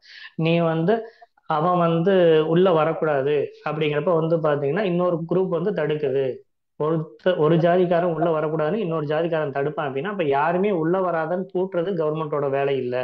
அவன் அப்படித்தான் வருவான், நான் திறந்து வைப்பேன், உனக்கு விருப்பப்பட்டா நீ வா, இல்லாட்டி நீ தள்ளி நில்லுன்னு சொல்ற ஒரு துணிச்சல் வந்து ஏன் வந்து கவர்மெண்ட்டுக்கு வரல அப்படிங்கறத தீர்வா எழுதியிருப்பேன்.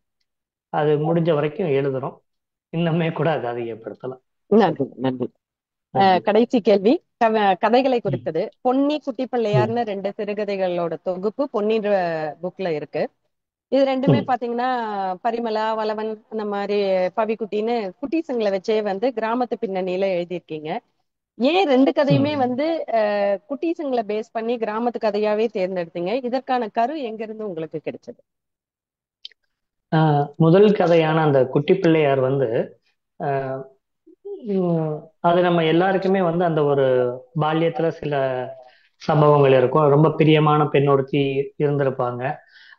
எல்லாருக்குமே வந்து ஒரு பிடிச்ச முறை பையனோ யாரோ ஒருத்தவங்க இருந்திருப்பாங்க.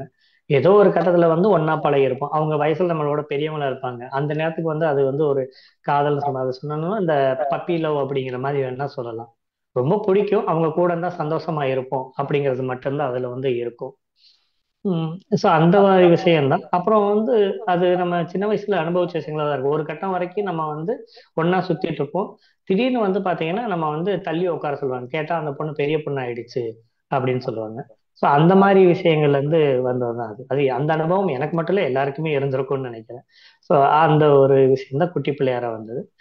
பொன்னி வந்து அதை நான் முன்னுரையிலேயே எழுதியிருப்பேன். அது வந்து பாத்தீங்கன்னா ஒரு போட்டோ பார்த்தோம். அந்த முகநூல்ல பதியப்பட்ட ஒரு போட்டோ. நண்பர் யாழ் தன்மிகா வந்து முகநூல்ல ஒரு தேர்கால்ல கட்டப்பட்ட ஒரு கோழி வந்து இது பண்ணியிருந்தாரு. So அந்த போட்டோ கொடுத்த ஒரு அழுத்தம் வந்து ஒரு ராத்திரி தூக்கத்தை கெடுத்தது. இது என்ன எப்பேற்பட்ட முட்டாள்தனம் இது, இது செத்தவரை புதைச்சா நியாயம் இருக்கு, இது உயிரோட இருக்க ஒரு கோழியை கூட சேர்ந்து பண்ணணும், இது எல்லாமே வந்து பாத்தீங்கன்னா ஒரு நம்பிக்கையின் பேர்ல தான் வந்து இது எல்லாமே செய்யறாங்க. எதுக்குமே வந்து ஒரு அறிவியல் சான்று கிடையாது.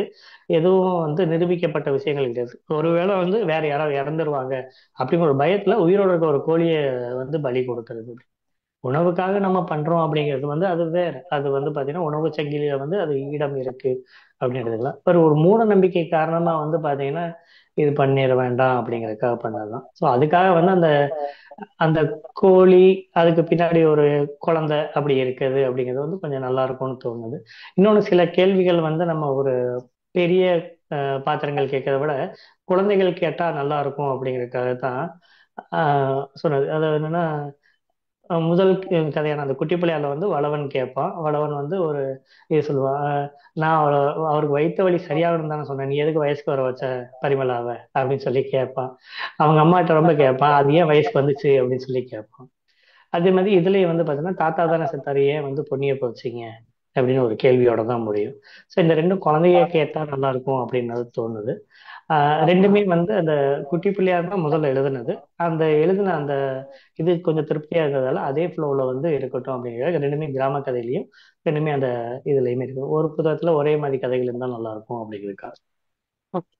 ரொம்ப நன்றிங்க. இது வரைக்கும் என்னோட நன்றி. அசத்தனமான கேள்விகள் அனைத்துக்கும் பொறுமையா தெளிவா பதில் சொன்ன உங்களுக்கும், இந்த வாய்ப்பளித்த வாருங்கள் படைப்போம் குழு அனைவருக்கும் என்னோட நெஞ்சார்ந்த நன்றியை தெரிவித்துக் கொள்கிறேன். இப்போ கேள்வி செஷனுங்க. குமரன் சார் பேசுவாரு. வணக்கம் வணக்கம் வணக்கம் முதல்வர் அவர்களே. ரொம்ப நாளைக்கு அப்புறம் உங்களோட குரல் வந்து நாங்க கேட்கிறோம் புதுல. ரொம்ப மகிழ்ச்சி, ரொம்ப ரொம்ப மகிழ்ச்சி. சந்தோஷங்க ஆஹ் குமரன் சார். நல்ல நிறைவான ஒரு இது வந்து ஒரு கலந்துரையாடலா இருந்தது அது. அதற்கு வந்து நன்றிங்க. உங்களுக்கு முதல்ல வந்து வாழ்த்துக்கள் சொல்லணும். இன்னைக்கு நீங்க வடிவமைத்த கேள்விகள் வந்து பார்க்க போனீங்கன்னாக்கா சிலது உங்களோட எண்ணங்கள்ல இருந்து வந்தாலும், ஆனா பொதுவாக இப்போ இன்னைக்கு சமுதாயத்தில் நிலவக்கூடிய கேள்விகளை உங்களோட குரல்ல தான் நீங்க இன்னைக்கு ஒளிச்சதா வந்து நான் கருதுறேன். என்ன மாதிரி கேட்டீங்கன்னா, அதான் காலம்லாம் மாறி போச்சு, இன்னும் எதுக்கு இன்னும் அதே வந்து பெரியாரை பத்தி பேசிட்டு இருக்கீங்க, இன்னைக்குதான் வந்து எல்லாரும் கோயிலுக்கு போறாங்களே, எல்லாமே இது பண்றாங்களே அப்படின்னு இன்னைக்கு பெருவாரியான புது புத்தியில இருக்கக்கூடிய ஒரு கேள்விதான். அதை வந்து நீங்க நல்லா அழகா வடிவமைச்சீங்க. அதற்கு நம்மளோட எழுத்தாளர் அகரன் வந்து ஒரு ஒரு ஒரு சிறந்த விளக்கத்தை வந்து ஒவ்வொரு ஒரு ஒரு கேள்வி நீங்க தொடுக்கும் பொழுதும் அதற்கு சிறந்த விளக்கத்தை வந்து கொடுத்ததாகத்தான் வந்து நான் கருதுறேன் அது. ஆஹ் போன வாரம் வந்து நிழலி அப்படிங்கிற ஒரு எழுத்தாளர் வந்து ஒரு புதுமுக எழுத்தாளர்னு சொல்லலாம். ஆனா அவங்கள பார்த்தாக்கா ஒரு இளைய எழுத்தாளர் மாதிரி இல்லை. அவங்களோட எழுத்து அவ்வளோ வந்து ஒரு என்ன சொல்றது, ஒரு சமுதாயத்தின் மேல ஒரு கோபத்தோட வந்து எழுதின ஒரு இதுவா இருந்தது. அப்போ நாங்க பேசும்போது நீங்க வந்து இன்னும் நிறைய எழுதணும், பெரியாரை பற்றின சிந்தனைகளை வந்து உங்களை மாதிரி எழுத்தாளர்கள் தான் வரணும் அப்படின்னு போன வாரம் தான் நாம பேசினோம். அதை நேற்றுக்கு கூட நம்ம ரிஹர்சல் மீட்டிங்ல வந்து அகரன் இருக்கும்போது கூட சொன்னது, அடுத்தடுத்து என்ன ஒரு சிறந்த எழுத்தாளர்களை வந்து நீங்க வந்து அறிமுகப்படுத்திக்கிட்டே இருக்கிறீங்களே அப்படின்ட்டு. நான் போன வாரம் கேட்ட கேள்விக்கு இந்த வாரம் வந்து பதில் கிடைச்சதாகத்தான் நான் நினைக்கிறேன். தோழர் அகரத்தின் மூலமாக உண்மைக்கும். ஏன்னா ஆஹ், இன்னைக்கு இந்த இந்த உலகத்தை இந்த அளவுலயுமே வந்து உயிரோட்டமா வச்சிருக்கிறது இந்த மாதிரியான பாகுபாடுகள் இருந்து போறது வந்து இலக்கியங்களும் படைப்புகளும் மட்டும்தான். அது எந்த படைப்பு, எந்த இலக்கியமா, அது திரை இலக்கியமாக இருக்கலாம், இல்லை நம்ம எழுத்து வடிவங்களாக, நாடக வடிவங்களாக, ஏதோ ஒண்ணு ஒரு இது இருக்கும்பொழுதுதான் அவர் ஏற்கனவே தன்னோட கேள்வியில பதில் கொடுத்த மாதிரி அது போய் வந்து மக்களை வந்து சென்று சேருது. அன்னைக்கு நாடகங்கள் வாயிலாக, அதுக்கு அடுத்து மேடை பேச்சுகள் வாயிலாக, இன்னைக்கு நம்ம கையில வச்சிருக்கிற இந்த கைபேசியின் வாயிலாக, இதோ இன்னைக்கு இன்னைக்கு உலகத்துல இருக்கக்கூடிய ஒவ்வொரு மூலையிலுமே வந்து இந்த நிகழ்ச்சி வந்து நேரலையில வந்து யூடியூப்ல வந்து பார்த்துட்டு இருக்கிறாங்க, இனிமேலும் பார்க்க போறாங்க. இது அந்தந்த காலகட்டங்கள்ல அந்த இலக்கியவாதிகள் செய்ய வேண்டிய கடமை, அதனோட அந்த பொறுப்பு உணர்ந்து வந்து தோழர் அகரன் வந்து செய்யறாரு. அதுக்கு வந்து அவருக்கு வந்து ஒரு சிறந்த பாராட்டுகளை தெரிவிச்சுக்கிறேன். இதுக்கு மேல உங்களோட அந்த பொறுமையான பதில் இருக்கு இல்லைங்களா, நம்ம எதுக்காக நம்ம இங்க உட்கார்ந்துட்டு இருக்கிறோம், இதன் மூலியமா நம்ம என்ன சொல்ல வரோம், ஏன் படைப்பு என்னது, நான் யாருன்றத உங்க பேச்சுக்கள் மூலியமா அழகா வெளியே கொண்டு வந்திருக்கீங்க. தோழர், ரொம்ப சிறப்பான ஒரு நேர்காணல், ரொம்ப நேர்மையான நல்லது தோழர். பதிலாக இருந்துச்சு. நேர்மையான பதிலாக இருந்தது, எந்த ஒரு ஆர்ப்பாட்டமும் இல்லாம. ஒரு ஒரு தெளிந்த நீரோடை வந்து பாத்தீங்கன்னாக்கா ஒரு ஒரு இந்த சின்ன கூழாங்கல்ல பட்டுட்டு சல சல சலன்னு தான் ஓடும். அந்த மாதிரி ஒரு சிறு ஒரு இசையான ஒரு நீரோட்டத்தோட உங்களோட பதில் அமைந்தது.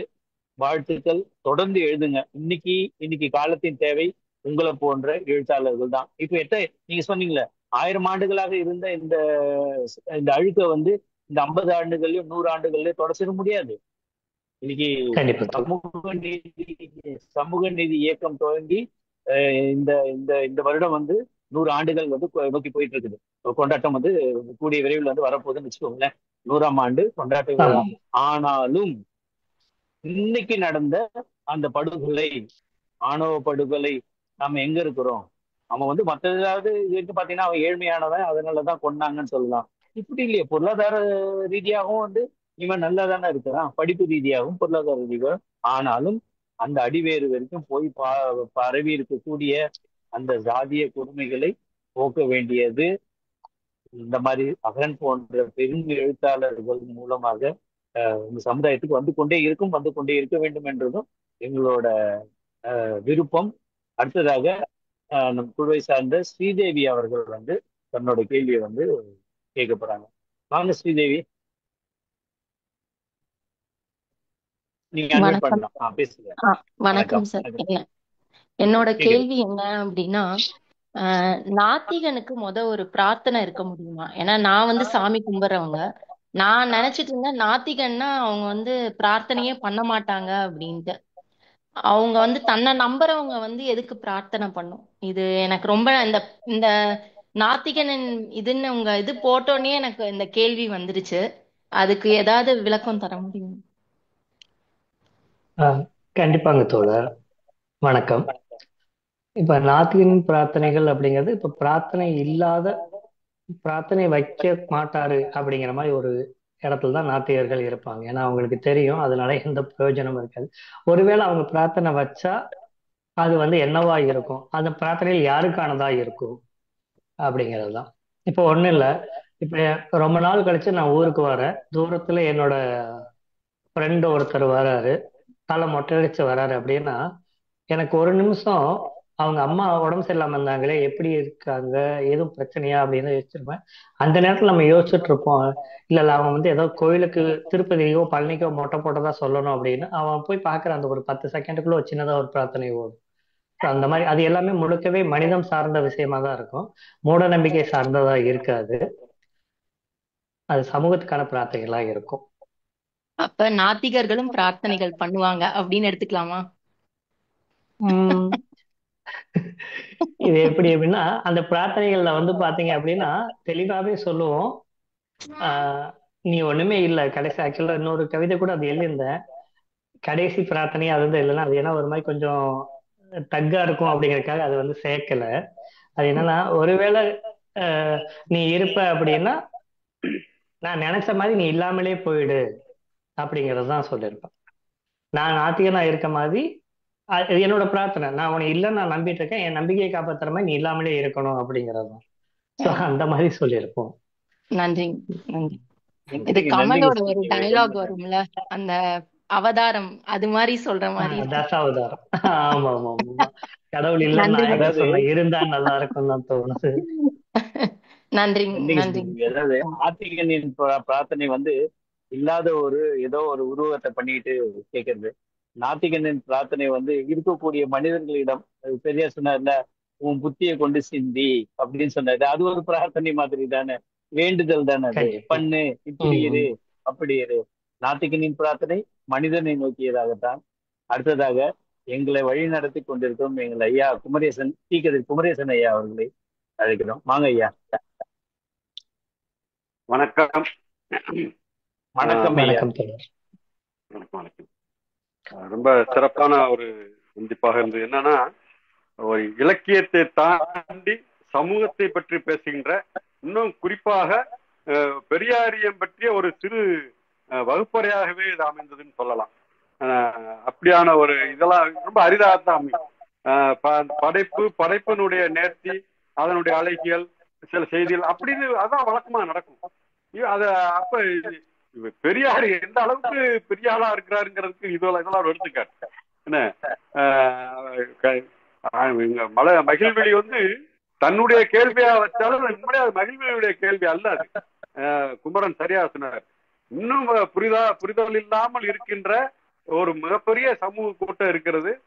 அவர்கள் மனதிற்குள் ஓடி கொண்டிருப்பதைத்தான் இவங்க வந்து தன்னுடைய கேள்வியாக இங்க முன் வச்சாங்கன்னு தான் நான் படிச்சுன்னு புரிஞ்சுக்கிறேன். சொல்ல போனா நம்ம கவிஞரும் அதை சரியாகவே புரிந்து கொண்டு என்ன உங்கள் மூலமாக அந்த சமூகத்துக்கு தான் அந்த பதில்களை சொல்லியிருக்கிறாருன்னு நான் எடுத்துக்கொள்றேன். இப்படியான அனுபவம் கிடைத்ததற்காகவும் நான் மகிழ்ச்சி அடைகிறேன். இதுல சில விஷயங்கள், சில சிந்தனைகளையும் பகிர்ந்து கொண்டுட்டு கடைசியா கேள்விகளை வைக்கலாம்னு நினைக்கிறேன். எடுத்துக்காட்டா இப்ப இவங்க நம்ம ஸ்ரீதேவி கேட்டாங்கல்ல, பிரார்த்தனை நாத்திகர்கள் பிரார்த்தனை பண்ணுவீங்களா, அப்ப பண்ணுவாங்கன்னு எடுத்துக்கலாமான்னு. எப்ப இதை பத்தி முன்னாடி இது சம்பந்தமா நடந்த ஒரு உரையாடல் நினைக்கு வருகிறது. பிரார்த்தனை என்பது வேற ஒண்ணு இல்ல, விருப்பங்கள். நான் விரும்புறேன் இந்த சமூகம் நல்லா இருக்கணும்னு விரும்புறேன். இந்த ரோட்ல கிடக்கிறவன் ஒரு நாளாவது ஒரு நல்ல வசதியான இடத்துல தங்க மாட்டானான்னு நான் விரும்புறேன். அது நடக்கணும்னு ஆசைப்படுறேன். அதுதான் பிரார்த்தனை. என்ன இது குமரன் சரியா சொன்னார். இது ஏதோ நமக்கெல்லாம் அப்பாற்பட்ட ஒரு சக்தியிடம் வைக்கின்ற ஒரு வேண்டுகோள் அல்ல. நமக்கு தான் தெரியுமே, அப்படிலாம் உனக்கு இல்லைங்கிற போது அந்த வேண்டுகோள் ஒரு காத்தோட போயிடும். ஆனா இந்த விருப்பத்தை வெளிப்படுத்துவதன் மூலமாக இன்னும் அவர்களுக்காக உழைக்க வேண்டும் என்கிற என்னோட சிந்தனையை நான் கூர்மப்படுத்திக்கிறேன். என்ன அதே போல என்னுடைய சக நண்பர்கள், தோழர்கள், இவர்களுக்கும் அந்த சிந்தனையை வலுப்படுத்துகிற, வாங்க ஏதாவது செய்வோம் அப்படிங்கிறத இந்த பிரார்த்தனை செய்ய வைக்குதுன்னு நான் நினைக்கிறேன். அந்த வகையில இந்த நாத்திகரின் பிரார்த்தனை என்பது நேர்மையான பிரார்த்தனையாக இருக்குங்கிறதையும் நான் சொல்லிக்க விரும்புறேன். அது வந்து ஆத்திகர்கள் பிரார்த்தனை வந்து என்ன காப்பாத்து, இந்த சிக்கல்ல இருந்தெல்லாம் என்ன விடுவிங்கிறதோட நின்று போயிடும். இது அப்படி இல்லை. போற போக்கிலோட அந்த எல்லாத்தையும் காப்பாத்துன்னு ஒரு சின்ன ஒரு ஒப்புக்கு சொல்ற பிரார்த்தனை அல்ல இது. அந்த வகையில நாத்திகர்கள் பிரார்த்தனையை நம்பலாம் ஸ்ரீதேவி, அவங்ககிட்ட சொல்லிக்கிறேன். அடுத்து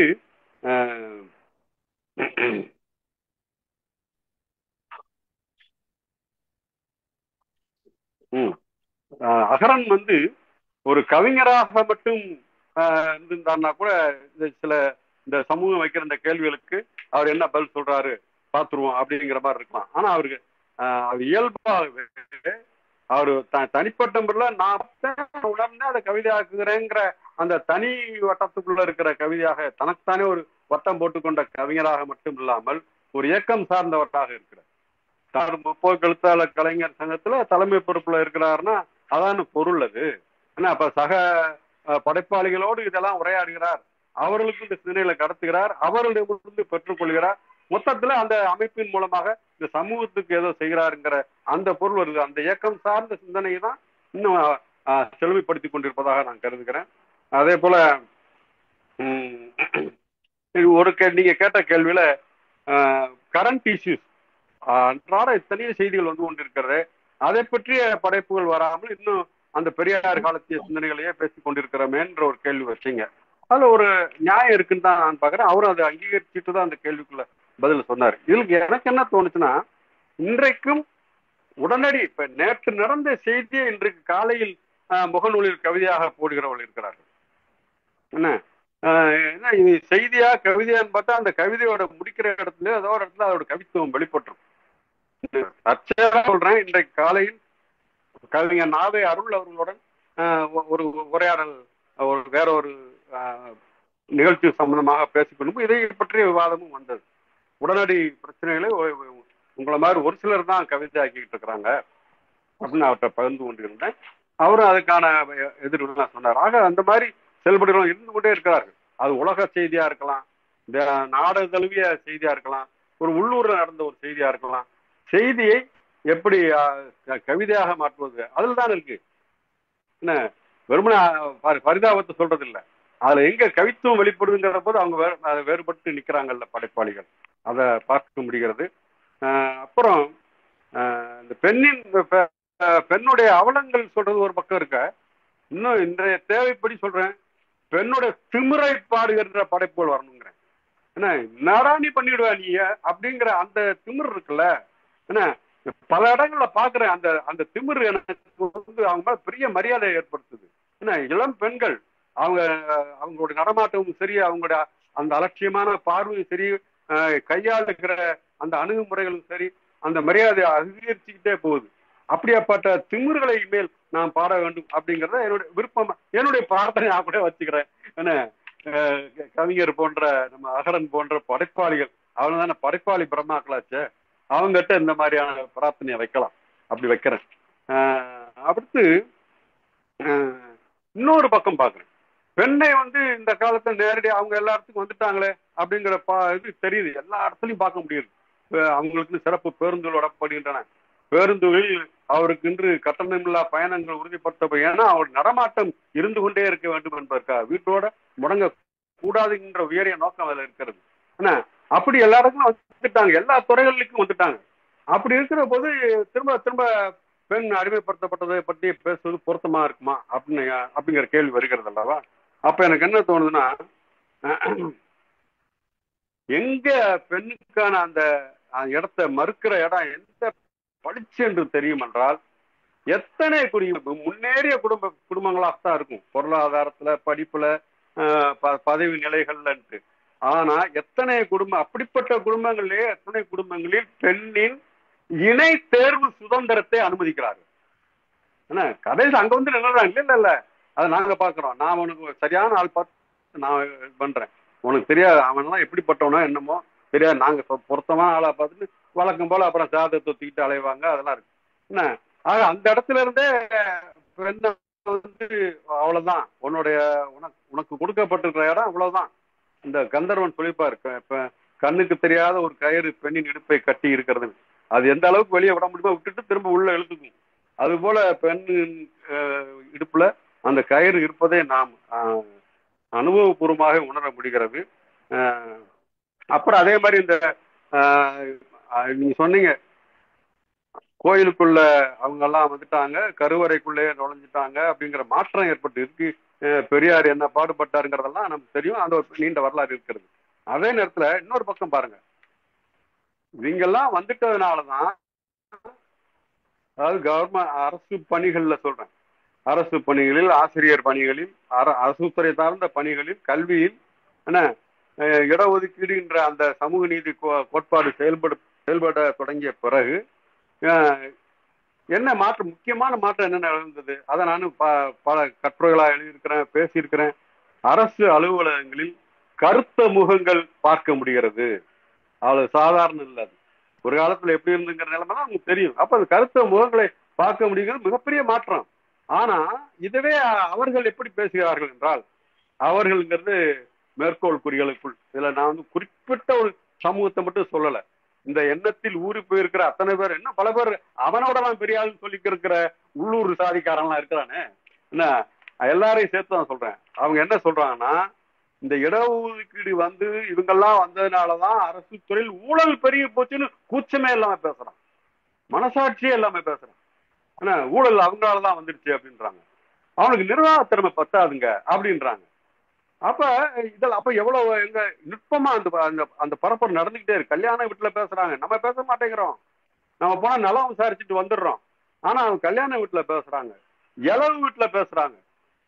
எல்லாம் எங்கெல்லாம் இந்த விஷயத்தை இந்த நச்சை பறக்க கொண்டே இருக்க முடியுமோ அதை இயல்பாவே செய்து கொண்டிருக்கிறார்கள். அப்ப நாம செய்ய வேண்டிய வேலையும் கூட அதை உணர்த்தப்படுவதாக நான் எடுத்துக்கொள்கிறேன். இது இது குறிப்பு தான். அது இப்ப என்னுடைய கேள்வியாக வந்துடுறேன், நேரம் ஆயிடுச்சு.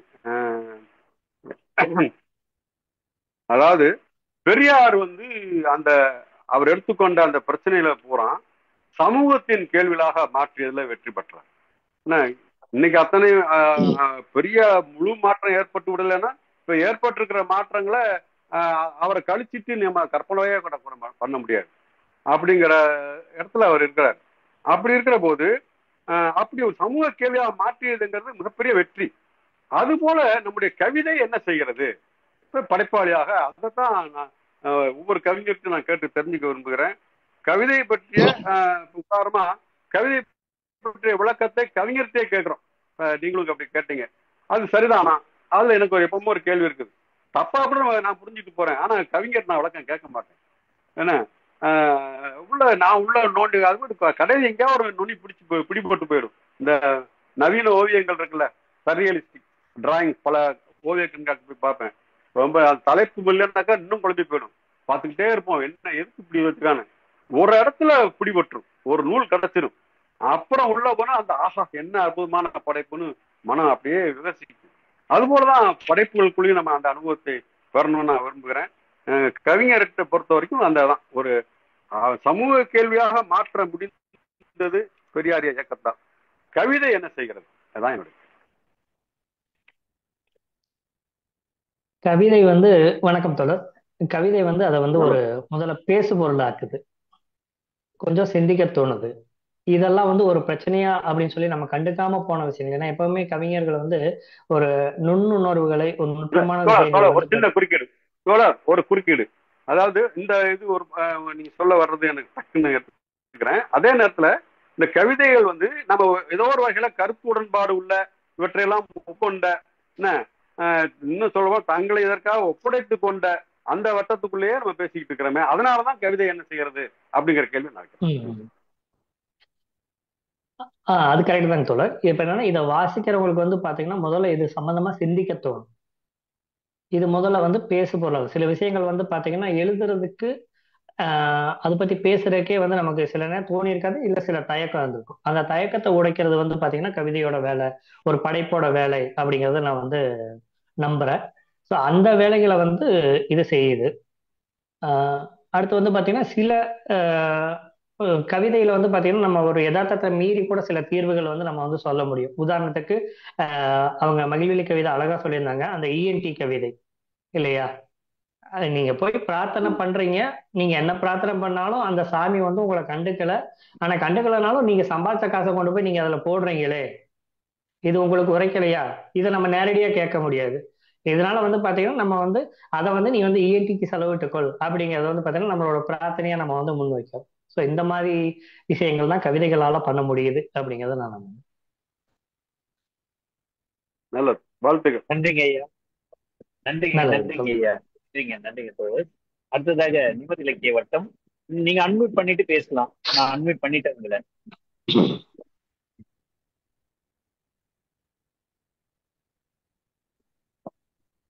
தோழர் நீங்க அன்மியூட் பண்ணிட்டு பேசலாம்.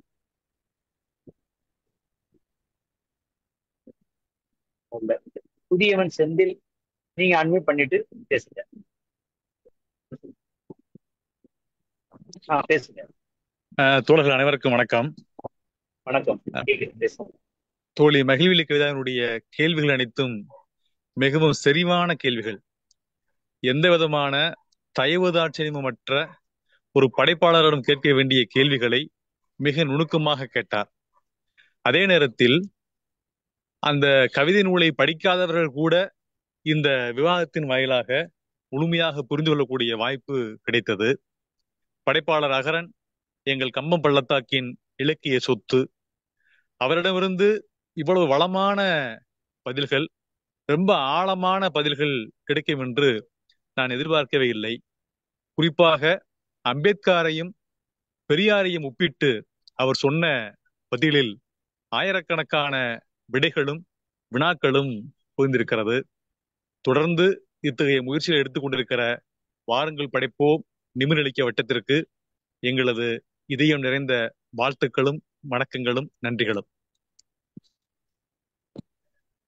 வணக்கம் அண்ணா, நன்றி. நன்றிங்க ஐயா, மிக்க நன்றி. உங்களோட வாழ்த்துக்கு நன்றி. ஐயா நிமிர், நீங்க பேசுவாங்க, பேசுங்க. கேக்குது பேசுங்க. ஒரு சிறப்பான ஒரு நிகழ்வு.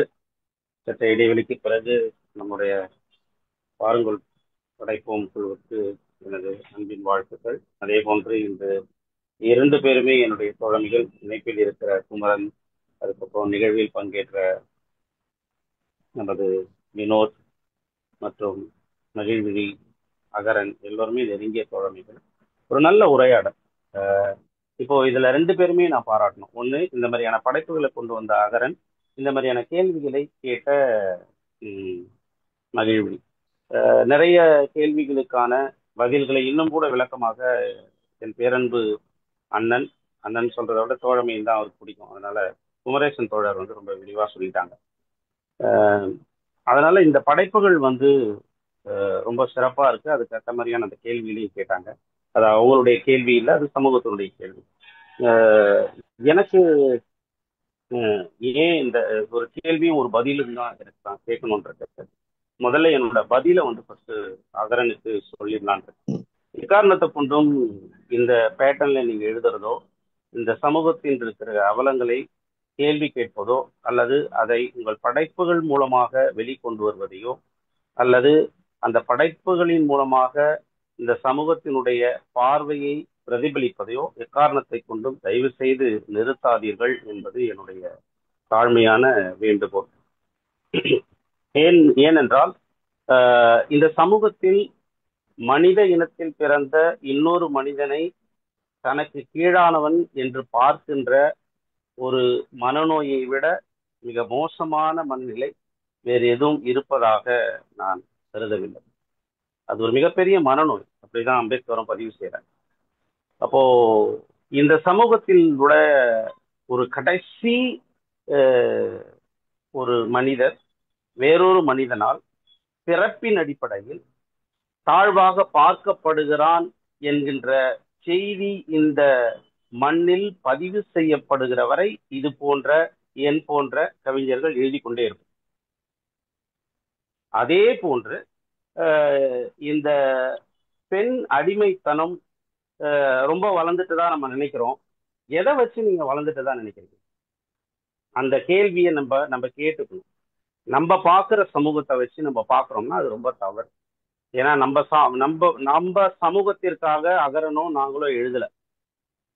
நாங்க வந்து எழுதுறது இந்த கேள்வி வந்து நம்ம மகிழ்விழி கவிதாக்கு கேட்டதாக எடுத்துக்கலாமா?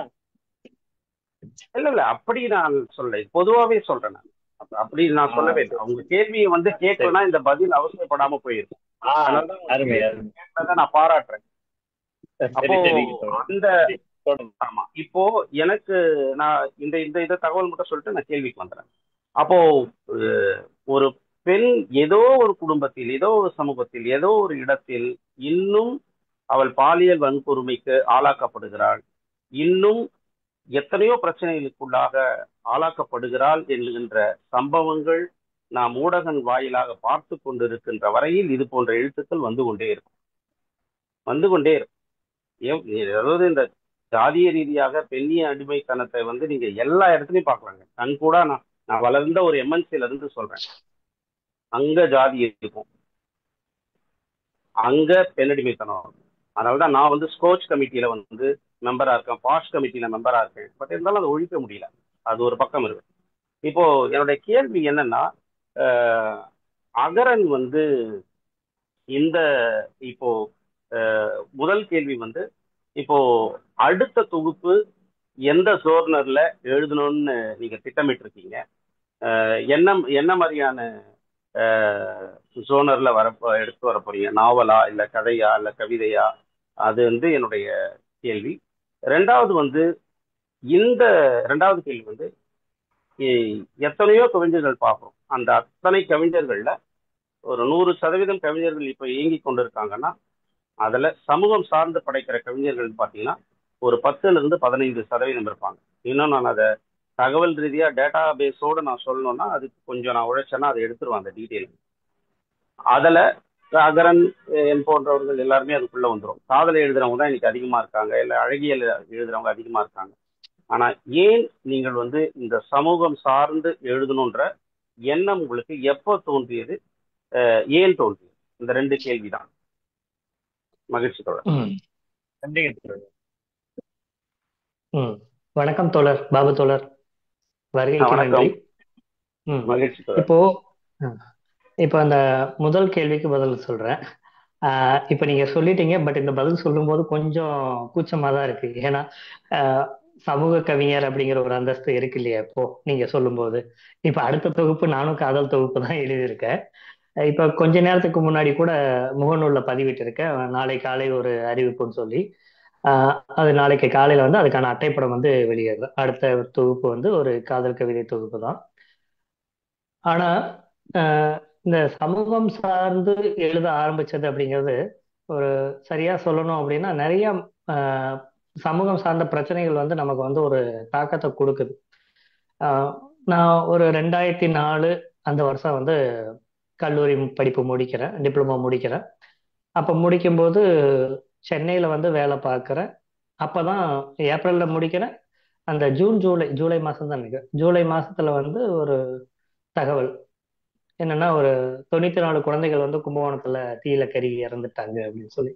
ஸோ அதுக்கு மாதம் ஏப்ரல் மாசத்துல வந்து பாத்தீங்கன்னா நானே வந்து தீச்சட்டி எடுத்து வீரபாண்டி மாரியம்மன் கோயிலுக்கு வந்து சாமி அடி போயிருக்கேன். ஸோ அந்த அளவுக்கு ஒரு ஆத்திகப்பட்டோட தான். ஸோ அந்த இடத்துல வந்து அந்த சாமி கிட்ட இருந்து கொஞ்சம் தள்ளி நிற்கணும். இது வந்து ஆஹ் சக மனுஷன் கூட வந்து பார்த்தேன்னா அடிபட்ட இடத்துல ஓடி போய் காப்பாத்திடுவான். ஆனா அந்த சாமிங்கிறது வந்து நம்மளை விட வந்து கொஞ்சம், இது சொல்றதுக்கு வந்து சாமி கும்பிட்றவங்க கோவப்பட்டாலும் பரவாயில்ல, அதான் நிஜம், நம்மளை விட கொஞ்சம் கையாளகத்தனமா தான் இருக்கு. ஏன்னா அடிபட்ட ஒருத்தரை நம்ம ஓடி போய் காப்பாத்துவோம். அப்படி காப்பாத்தும் போது வந்து பாத்தீங்கன்னா அந்த காப்பாத்துற கிரெடிட்டை கூட வந்து பாத்தீங்கன்னா அந்த மனுஷனை கொடுக்க மாட்டான். அவனை மறுபடியும் சாமி ஆக்கிடுவோம் நம்ம. அவன் சாமிப்பா, அவன் தான் சாமி மாதிரி வந்து காப்பாத்தனா அப்படின்னு. ஏன் சாமியை வந்து காப்பாத்தாது? இந்த கேள்விகள் இருக்காது. ஸோ இப்போ இந்த மாதிரி கேள்விகள் வரும்போது நமக்கு ஒரு புத்தகம் வாசிக்க ஒரு நண்பர் வந்து, சார் நான் கருப்பு சட்டை போடுறதுக்கு முன்னாடி சிகப்பு சிந்தனை உள்ள வந்துருச்சு. நான் வாசித்த முதல் புத்தகம் வந்து சேகுவேராவோட வாழ்க்கை வரலாறு. ஸோ அது வந்து பார்த்தீங்கன்னா அந்த சக மனுஷனோட பிரச்சனையை தன்னோட பிரச்சனையா நினைச்சு சிந்திச்ச ஒரு ஆள். எப்படி இருக்கணும் ஒரு தலைவன், எப்படி இருக்கணும் ஒரு போராளிங்கிறவன் எப்படி இருக்கணும் அப்படிங்கிறது சேவை வாசிக்கும் போது அது தெரிய வந்தது. சேகுவேரா வாசிப்புல நான் தெரிஞ்சுக்கிட்ட இன்னொரு விஷயம் என்னன்னா, அவரு கடைசியா வந்து அவருக்கு எல்லா சொகுசு பவுசு எல்லாம் கிடைச்சதுக்கு அப்புறம் திரும்ப வந்து போராளியா வந்து போவார். அப்ப அந்த போராட்டம்ங்கிறது வந்து நிக்கிறது கிடையாது. இலக்குங்கிறது நம்ம வந்து அடைஞ்சிட்டோம் அப்படிங்கிற ஒரு இடத்துல இல்லாம அவர் ஓடிக்கிட்டே இருப்பார். அதுக்கு அடுத்துதான் கொஞ்சம் அந்த கருப்பு சட்டை சிந்தனைகளும் இது எல்லாமே வந்து வாசித்தது. ஸோ அப்பப்ப நடக்கிற பிரச்சனைகளை நம்மளோட தமிழ் செறிவு வச்சு எழுதும்போது அது கவிதைகளா வந்து அப்பப்போ எழுதிக்கிட்டு இருக்கேன் தோழர். நன்றிங்க தோழர். அதாவது நீங்க காதலை பத்தி எழுதாதீங்கன்னு சொல்லவே இல்லை, ஆதலால் காதல் செய்வீர், புரியுதுங்களா? இன்னைக்கு இந்த பூமி இந்த அளவுல வந்து ஜாதியை வந்து இல்லாம இருக்குது அப்படின்னா உங்களை போன்ற சில கவிஞர்கள் காதலை வந்து போற்றுறதுனாலையும் வாழ்த்துறதுனாலையும் அதை பரப்புறதுனாலையும் அது வந்து அதனால மட்டும்தான் வந்து இன்னைக்கு வந்து அந்த அந்த இந்த இந்த சொச்சமாவது இன்னைக்கு நம்ம ஜாதியில இருந்து விடுபட்டிருக்கோம். தொடர்ந்து காவியங்கள் படிங்க, காவியங்கள் படிங்க, காதல் வந்து காவியங்கள் படிங்க. கண்டிப்பா தோழர், நிச்சயமா. இப்ப இதுக்கு வந்து பாத்தீங்கன்னா இப்ப சமீபத்திய உதாரணமா விடுதலை படத்துல வந்து அவரை வந்து அந்த விஜய் சேதுபதியை வந்து கல்யாணம் பண்ணாம இருக்காத அப்படின்னு சொல்லும்போது அந்த சக தோழர், ஒரு சிகப்பு சட்டை தோழர் வந்து சொல்லுவாரு, இந்த மாதிரி போராளியா போனா குடும்பம் நாசமா போயிடும்னு நம்புவாங்க, அதனால வந்து அப்படியெல்லாம் இருக்கக்கூடாது, நீ வந்து பார்த்தனா காதல் திருமணம் பண்ணி மன வாழ்க்கை நல்லா வாழணும், அப்பதான் வந்து குடும்பமும் நல்லா இருக்கும் அப்படிங்கிறது சொல்லுவாங்க. இப்ப நீங்க சொல்லும்போது அதுதான் தோணுது. உண்மை உண்மை. அதனால் மட்டும்தான் இன்னைக்கு இந்த காதல் இந்த ஒண்ணும் அளவுலயாவது தீண்டத்தகாததும் கிடையாது இல்லையா? கிடையாது. காதல் எழுதாத ம். கவிஞனும் இல்லை, காதலை எழுதாதவன் கவிஞனே இல்லைங்கிறது என்னோட பார்வை தான். கவிஞனே இல்ல. எழுதுங்க, கண்டிப்பா. நீங்க கவிஞன்னு தொடர்ந்து சொல்றீங்க, அந்த எழுதுங்க. இடத்துல நான் மனுஷர்னு போட்டு சொல்லுவேன். காதலை சந்திக்காத மனுஷனை, காதலை சந்திக்காத மனுஷனே இல்லை அப்படின்னு நான் எழுதியிருப்பேன் அந்த ஆமா இடத்துல. ஆமா. போன வாரம் கூட ஒரு பயிற்சி பட்டறையில வந்து அவரு நம்ம மனுஷபுத்திரன் வந்து சொல்லும் போது, எத்தனை பேர் வந்து உங்களோட காதல் கடிதத்தை ரத்தத்துல எழுதியிருக்கிறீங்க அப்படின்னும் போது யாருமே இல்ல. அப்பதான் ம், அந்த ம். கேள்வி, 40 வயசுக்கு மேல உள்ளவங்க கை தூக்கலாமான்னும் போது, ஏன்னா இப்போ காதல் இருக்குதா அப்படிங்கிற ஒரு கேள்வி அப்படிங்கிற வேற ஒரு தலைப்புல நம்ம போயிடுவோம். இருந்தாலும் நம்ம நேரம் கண்டிப்பா. கடந்து போயிட்டு இருக்கிறோம்.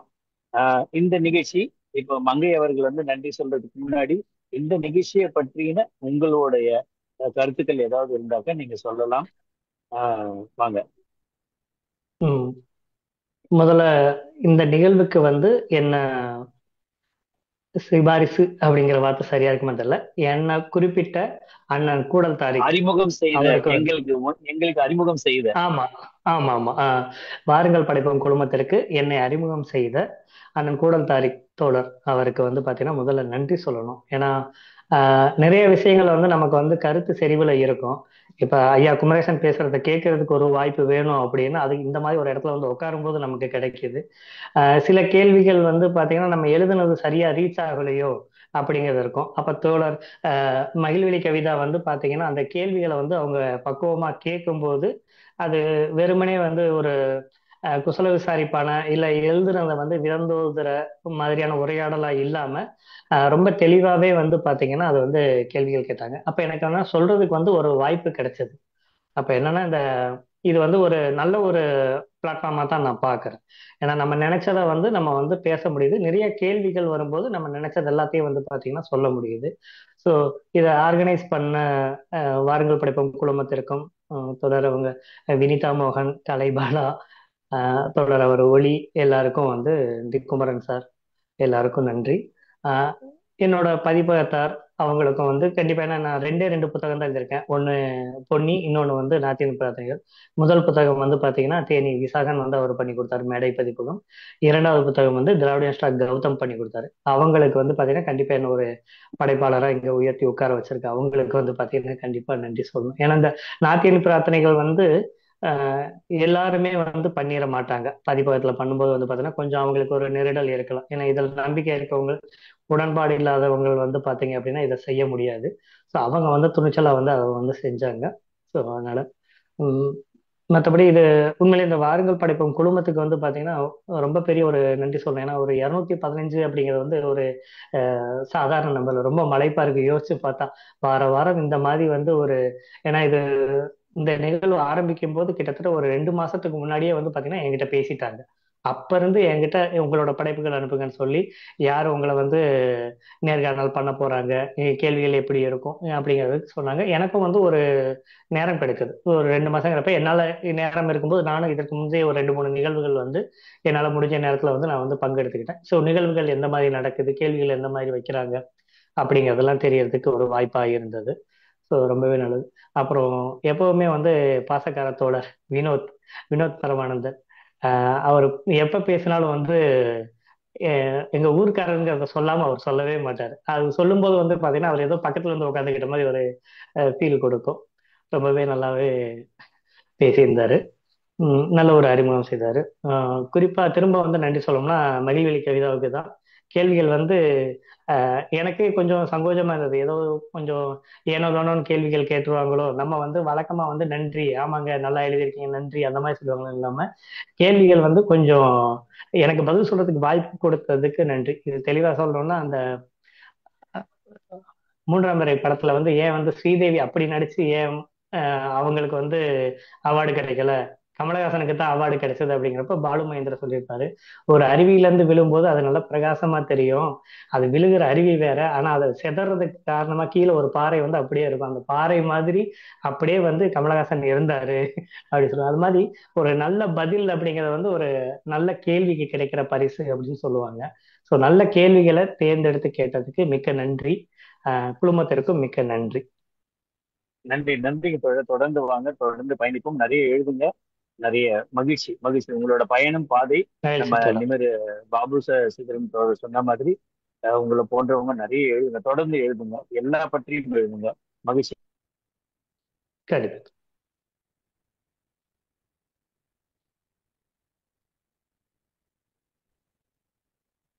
அனைவருக்கும் மாலை வணக்கம்.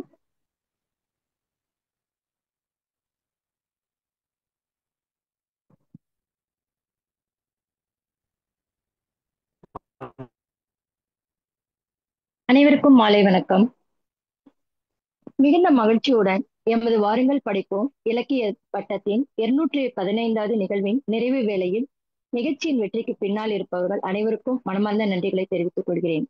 முதலில் இன்றைய பங்கு பெற்ற படைப்பாளர் அகரன் அவர்களுக்கு எங்களது ஆழ்ந்த நன்றியை தெரிவித்துக் கொள்கிறேன்.